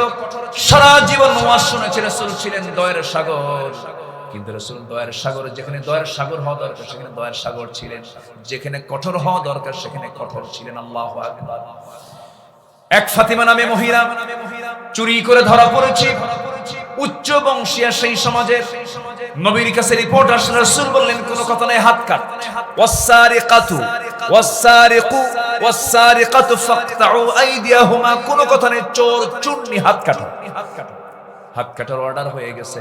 ওমরে ফারুককে ম্যানেজ করে ওই বংশের লোকেরা বলছে, ওমর তোমার কথা রাসূল বুঝে শুনবেন, তুমি একটু যাও তো, দেখো তো সুপারিশ করা যায় কিনা। আমার রাসূল সামনে বসা। ওমরে ফারুক সামনে গিয়ে বলছেন, ইয়া রাসূলুল্লাহ, দেখুন তো একটু কিছু করা যায় নাকি? সম্ভ্রান্ত পরিবারের মেয়ে চুরি করে ধরা পড়েছে, হাত কাটলে তো মান সম্মান চলে যায়। আমার নবীর চেহারা রক্তিম হয়ে গেল, লাল লাল বর্ণ হয়ে গেল, চক্ষু লাল হয়ে গেছে। রাসূল বলছেন, ওমর তোমার দারাজ কণ্ঠ গেল কোথায়? আজকে যদি ওই ফাতিমা না হয়ে, ওই উচ্চ বংশীয়ার কথা তুমি বলছো, ওই ফাতিমা না হয়ে যদি আমার ফাতিমা বিনতে মুহাম্মদ যদি চুরি করে ধরা পড়তো, আমি রাসূল নিজ হাতে সবার চোখের সামনে আমি নিজে হাত কেটে দিতাম। আল্লাহু আকবার বলেন। ন্যায় বিচার। নাম্বার 7 হলো এতিম, নিকটাত্মীয়, প্রতিবেশীর সাথে সদাচরণ। দেখবেন সমাজে কিছু লোক আছে, নিজের ভাইয়ের সঙ্গে সম্পর্ক নেই, ধর্ম ভাই বানায়। নিজের বাবার সঙ্গে সম্পর্ক নেই, ধর্ম বাপ বানায়। আছে নাকি বেল কিছু? এগুলো আছে। এগুলো ভুয়া। এগুলো কি বলেন তো? ভুয়া। নিজের বাবার সমতুল্য কেউ হবে না, নিজের ভাইয়ের সমতুল্য কেউ হবে না, নিজের চাচার সমতুল্য কেউ হবে না, নিজের ফুফুর সমতুল্য কেউ হবে না, নিজের খালার সমতুল্য কেউ হবে না। নিজের ফুফুর সঙ্গে দেখা করা জায়েজ, নিজের খালার সঙ্গে দেখা করা জায়েজ, কিন্তু ধর্ম খালা কি দেখা করা জায়েজ নাকি? ধর্মবোন বানাতে বানাতে শেষ পর্যন্ত ধর্মবোন নিজের বউ হয়। আস্তে কয়, ঠিক কিনা? এগুলো ইসলামে জায়েজ নাই। বরঞ্চ আল্লাহ বলছেন, ওয়া'বুদুল্লাহ ওয়া লা তুশরিকু বিহি শাইআন ওয়া বিল ওয়ালিদাইনি ইহসানা ওয়া বিযিল কুরবা ওয়াল ইয়াতামা ওয়াল মাসাকিনি ওয়াল জারি বিল কুরবা। জোরে বলুন আল্লাহু আকবার। সূরাতুন নিসা আয়াত নাম্বার 36। আল্লাহ রাব্বুল আলামিন সমস্ত হক নিয়ে আল্লাহ তাআলা এই আয়াতের মধ্যে কথা বলেছেন। পিতার হক, মায়ের হক, ভাইয়ের হক, প্রতিবেশীর হক, মিসকিনদের হক, সব হক এই আয়াতে আছে না নাই বলেন? আছে। নাম্বার 8 হলো আল্লাহর বিধানের প্রতি শর্তহীন আনুগত্য করতে হবে। এটা আমার নবীর একটা গুরুত্বপূর্ণ চরিত্র ছিল, আদর্শ ছিল। ওয়ামা কানা লিমুমিনিন ওয়ালা মুমিনাতিন ইযা কাদাল্লাহু ওয়া রাসূলুহু আমরান আন ইয়াকুনা লাহুমুল খিয়ারাতু মিন আমরিহিম ওয়া মান ইয়াসিল্লাহা ওয়া রাসূলুহু ফাকাদ যাল্লা যালালান বাঈদা যালালান মুবিনা। জোরে বলুন আল্লাহু আকবার। সূরা আহজাব 36 নম্বর আয়াতে আল্লাহ রাব্বুল আলামিন বিধান মানার ক্ষেত্রে কোনো শর্ত আরোপ করা যাবে না। বিধান মানতে হবে একমাত্র কার? আস্তে বলবেন না, কার? আরো জোরে বলেন, কার? নামাজের মধ্যে ইমাম যদি সূরা ফাতিহা না দিয়ে যদি কুলহু দিয়ে শুরু করে নামাজ পড়বেন নাকি? নামাজ পড়বেন নাকি? কি দিবেন পিছন থেকে? কি দিবেন? লোকমা দিয়ে বলবেন, হুজুর সোজা হও, আইন লঙ্ঘন করো কেন? শুধু একটা আয়াতের হেরফের করার কারণে যদি আপনি লোকমা দিয়ে ফেলেন, সেই লোকমা যদি ইমাম না মানে আপনি শেষে কি করবেন? ইবনে হাজার আসকালানী বলেছেন, ওই ইমামের পিছনে ও স্বৈরাচারের পিছনে যে মুসল্লি থাকবে তার দায়িত্ব হলো ঘাটটা ধরে ওই মটকা দিয়ে ইমামকে মসজিদ থেকে ঘাট ধাক্কা দিয়ে বের করে দেওয়া। ঠিক সমাজের যারা নেতাগুলো, যে নেতাগুলো আল্লাহর আইন ছাড়া অন্য কোন আইন দিয়ে সমাজ চালাতে চায়, তাদেরকে ঘাড় ধাক্কা দিয়ে বের করে দেওয়া দরকার। বিধান চলবে কার? বিধান চলবে কার? নাম্বার 9, আল্লাহর জন্য দ্বীনের কাজে কঠিন পরিস্থিতি সবর ধরতে হবে। ফাসবির আলা মা ইয়াকুলুন ওয়াসাব্বিহ বিহামদি রাব্বিকা ক্বাবলা তুলুইশ শামসি ওয়া ক্বাবলা গুরুবিহা। জোরে বলুন আল্লাহু আকবার। নাম্বার 11 হলো ঈমানের পথে অবিচল থাকতে হবে। ভেঙ্গে পড়া যাবে না, দুমড়ে যাওয়া যাবে না, মুসরে যাওয়া যাবে না, থমকে দাঁড়ানো যাবে না। ফাস্তাকিম কামা উমিরতা ওয়া মান তাবা মাআক ওয়ালা তাতগাউ ইন্নাহু বিমা তা'মালুনা বাসীর। জোরে বলুন আল্লাহু আকবার। নাম্বার 11 হলো আল্লাহর প্রতি তাওয়াক্কুল থাকতে হবে, ভরসা থাকতে হবে। আল্লাহর ভরসা ছাড়া কোনো বিজয় আসবে না। আল্লাহ রাব্বুল আলামিন বলেছেন ওয়া তাওয়াক্কাল আলাল্লাহ ওয়া কাফা বিল্লাহি ওয়াকিলা। সূরা আহজাব আয়াত নাম্বার 48। শুরু করেছি আমি 44 থেকে 45 থেকে। তাওয়াক্কুল করতে হবে আল্লাহর উপরে। নাম্বার 12 হলো কাজে কর্মে একা সিদ্ধান্ত না, পরামর্শ করতে হবে। একা না পরামর্শ? বলেন একা না পরামর্শ? পরামর্শের নামে একটা সূরা আছে, সামনে যারা বসে আছেন একজন বলেন পরামর্শের সূরার নাম কি বলেন? মাশাআল্লাহ, শ্রোতা তো অনেক সচেতন শ্রোতা আছে, বলি আলহামদুলিল্লাহ। সূরার নাম কি? সূরা, সূরাতুশ শুরা। তাহলে কোন কাজ করতে গেলে একা না পরামর্শ? বলেন একা না পরামর্শ? ওয়াশাফিরহুম ফিল আমর ফাইদা আযামতা ফাতাওয়াক্কাল আলাল্লাহ। আল্লাহু আকবার। পরামর্শ করার পরে ভরসা করব কার উপরে? আল্লাহর উপরে। বরকত দিবেন কে? রহমত দিবেন কে? আচ্ছা, নাম্বার 13 হলো সমস্ত কাজে বিনম্র হব না উগ্র হব? বিনম্র হব না উগ্র হব? বিনয়ী হব, বিনম্র হব। ইবাদুর রহমানিল্লাযীনা ইয়ামশুনা আলাল আরদি হাওনা। কঠোরতা। আশিদ্দাউ আলাল কুফফার। আমার নবীজির সবচেয়ে বড় একটা গুণ ছিল এবং রুহামা বাইনাহুম। নাম্বার 15 হলো কি? পরস্পর যারা ঈমানদার তাদের মধ্যে এতটাই হৃদ্দিক ভাব তৈরি হবে যেন ওর কলিজা যেন এক হয়ে গেছে। যেরকম সুবহানাল্লাহ, সাহাবায়ে কেরামদের জীবন থেকে তা পাওয়া যায়। স্বপ্ন পর্যন্ত তাদের এক হয়ে যেত। আল্লাহু আকবার। আমার নবীর ইন্তেকাল হয়েছে, দ্বিতীয় খলিফার খেলাফত চলছে। সাইয়েদনা আলী ঘুমের ভিতরে ঘুম পাচ্ছেন, স্বপ্নের মধ্যে দেখছেন আমার নবীজি তার দরজায় হাজির হয়ে গেছে। জোরে বলে সুবহানাল্লাহ। নবীকে যে দেখে স্বপ্নে, সে কি মিথ্যা দেখে না সত্য দেখে? সত্য দেখে, হাদিসে তাই এসেছে। তো উনি স্বপ্নের মধ্যে রাসূলকে দেখতে পেলেন। হাতে ছিল একটা টোপলা, সেখান থেকে ছিল কিছু খেজুর। একটা খেজুর নিয়ে 3 আঙ্গুলে তুলে শিওরে বসে বলছেন, আলী তোমাকে দেখতে আসলাম, একটু মুখটা ফাঁকা করো। মুখ ফাঁকা করলেন, একটা খেজুর মুখের মধ্যে উঠায়া দিচ্ছেন। মুহাম্মদ সাল্লাল্লাহু আলাইহি ওয়াসাল্লাম মুখে খেজুর নেওয়া মাত্রই খাওয়া শুরু করেছেন। ঘুম ভেঙে গেছে, তাহাজ্জুদের সময় হয়ে গেছে। চোখের পানি আটকাতে পারলেন না, তাহাজ্জুদে দাঁড়ায় গেলেন, নামাজ পড়লেন। কিন্তু তিনি ঘুম থেকে উঠেই তিনি লক্ষ্য করে দেখলেন তার জিহ্বার ভিতরে তাজা খেজুরের স্বাদ ফুটে উঠেছে। নামাজ শেষ করে আবার ফজর পড়ার জন্য মসজিদে গেলেন।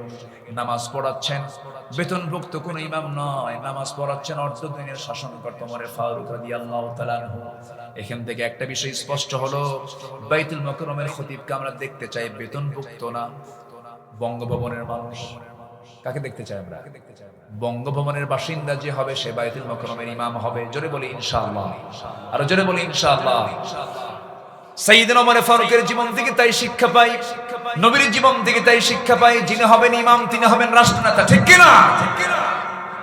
আমরা এমন খতিব পাইছিলাম 5ই আগস্টের পরের দিন থেকে নিখোঁজ। খতিব কি? নিখোঁজ, খতিব নাই। কই গেছে? নাই। 2 সপ্তাহ পরে আবার দখল করতে, 2 সপ্তাহ পরে দখল করতে এসে জুতার বাড়ি শুরু হয়েছে। জুতা ফিকে শুরু হয়েছে মসজিদের মধ্যে। পরে সাংবাদিক সম্মেলন করে এই কি বলে শামসুল হক ফরিদপুরি মরহুম মকবুর তার সন্তান সাংবাদিক সম্মেলন করে বলতেছে, প্রিয় দেশবাসী, আমি খুব ধন্য, আমি অল্পের জন্য রক্ষা পেয়ে গেছি, কোন জুতা আমার গায়ে লাগে নাই। কি কথা কি বুঝতেছ না? এই হচ্ছে অবস্থা। তো আমরা ইমাম দেখতে চাই বেতনভুক্ত, জাতীয় মসজিদ ইমাম আমরা দেখতে চাই বেতনভুক্ত না রাষ্ট্রপ্রধান? বলেন। এমন চিত্র বাংলাদেশে চিত্রায়িত হোক, সবাই কি চান? আল্লাহ কবুল করুন, জোরে বলি আমিন।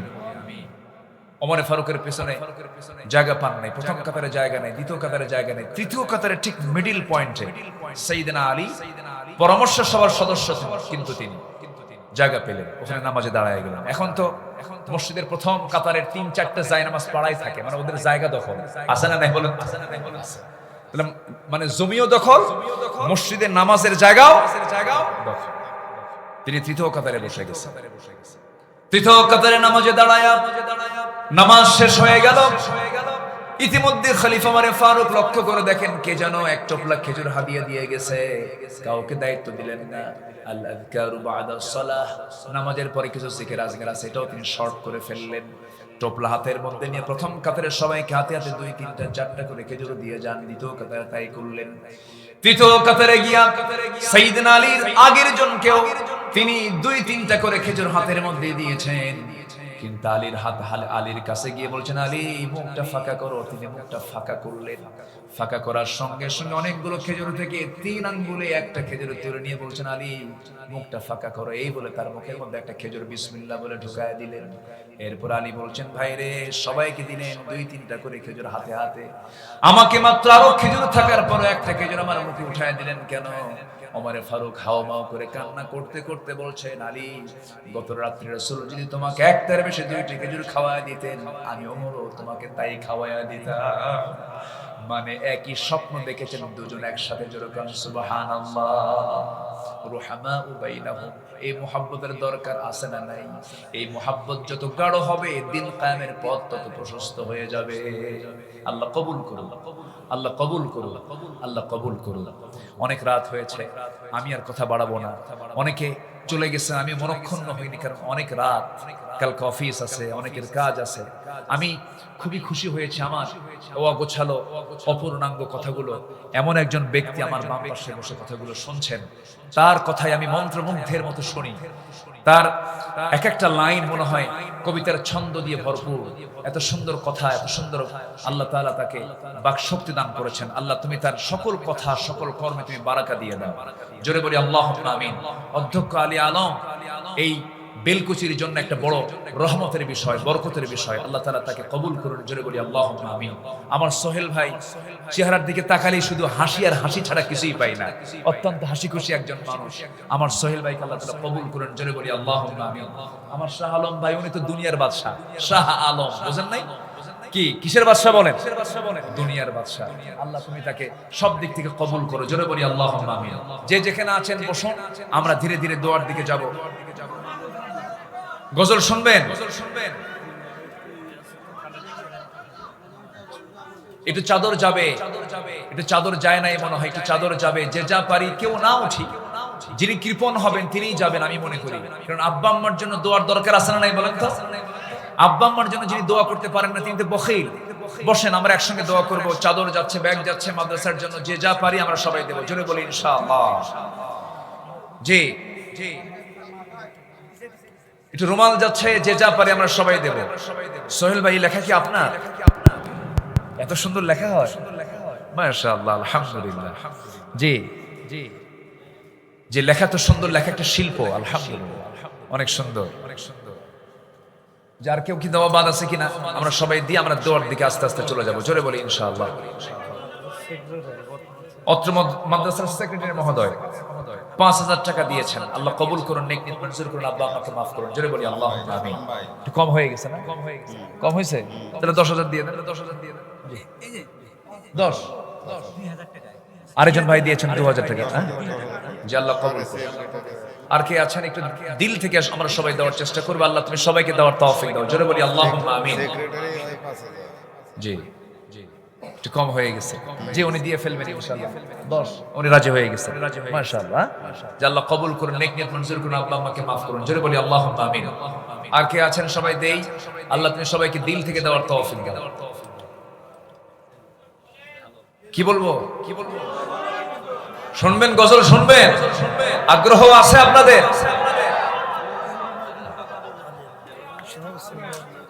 হ্যাঁ, ও আচ্ছা আচ্ছা আচ্ছা, জি জি। অধ্যক্ষ আলী আলম মহোদয় এবং সাথে তার সফর সঙ্গে যারা এসেছেন তারা, তাদের তো ডিউটি প্রত্যেক দিন বিভিন্ন প্রোগ্রামে উপস্থিত হওয়া, তাদের পক্ষ থেকে তারা কিছু দান করেছেন। আল্লাহ তুমি তাদের দানকে কবুল করো, জোরে বলি আল্লাহুম্মা আমিন। আর কে আছেন? আমরা সবাই দেব। আল্লাহ তুমি সবাইকে দিল থেকে দেওয়ার তৌফিক দিয়ে দাও। আলিম মিয়া 2000 টাকা দিয়েছে হুজুর। আলিম মিয়া 2000 টাকা দিয়েছেন, আল্লাহ কবুল করুন, নেক নিয়ত মঞ্জুর করুন, আব্বা আম্মাকে মাফ করুন, জোরে বলি আল্লাহুম্মা আমিন। আর কে আছেন? আমরা দিল থেকে দেওয়ার চেষ্টা করব। আল্লাহ তুমি সবাইকে দেওয়ার তৌফিক দাও, জোরে বলি আল্লাহুম্মা আমিন। একদম ভাই দোয়া সেকেন্ডার মাশাআল্লাহ মানে আমি 5 বছর ফুটবল দেখি।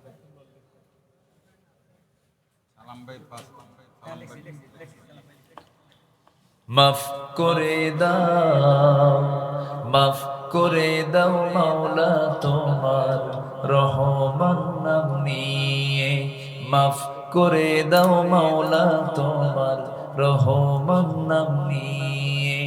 কবুল করো নাও গো দয়াল, কবুল করে নাও গো দয়াল, এই গুনাহগার বান্দারে মাফ করে দাও। যত গুনাহ করি মাওলা গোপনে, সকল গুনাহ মাফ করে দাও নিজ গুণে। তুমি যদি দাও তাড়ি যাব কার কাছে, তুমি ছাড়া মালিক আমার আর কি কেহ আছে। রহিম তুমি দয়ার সাগর, কবুল করো আমারে, মাফ করে দাও, মাফ করে দাও মাওলা তোমার রহমান নাম নিয়ে। তোমার হুকুম ছাড়া কেহ লড়ে না, তোমার আদেশ ছাড়া কেহ বাঁচে না, ঠিক কিনা? তার হুকুম ছাড়া কেউ বাঁচে? কেউ লড়তে পারে? তোমার হুকুম ছাড়া কেহ লড়ে না, তোমার আদেশ ছাড়া কেহ বাঁচে না। যে পথেতে চললে আল্লাহ পাইব তোমায়, সেই পথেতে চালাও আল্লাহ আমি অসহায়। তোমার পথে আমার জীবন, তোমার পথে আমার জীবন, কবুল করো সাদরে, মাফ করে দাও, মাফ করে দাও মাওলা তোমার রহমান নাম নিয়ে। কবুল করে নাও গো দয়াল, কবুল করে নাও গো দয়াল, এই গুনাহগার বান্দারে মাফ করে দাও। কেউ তোমার হাবা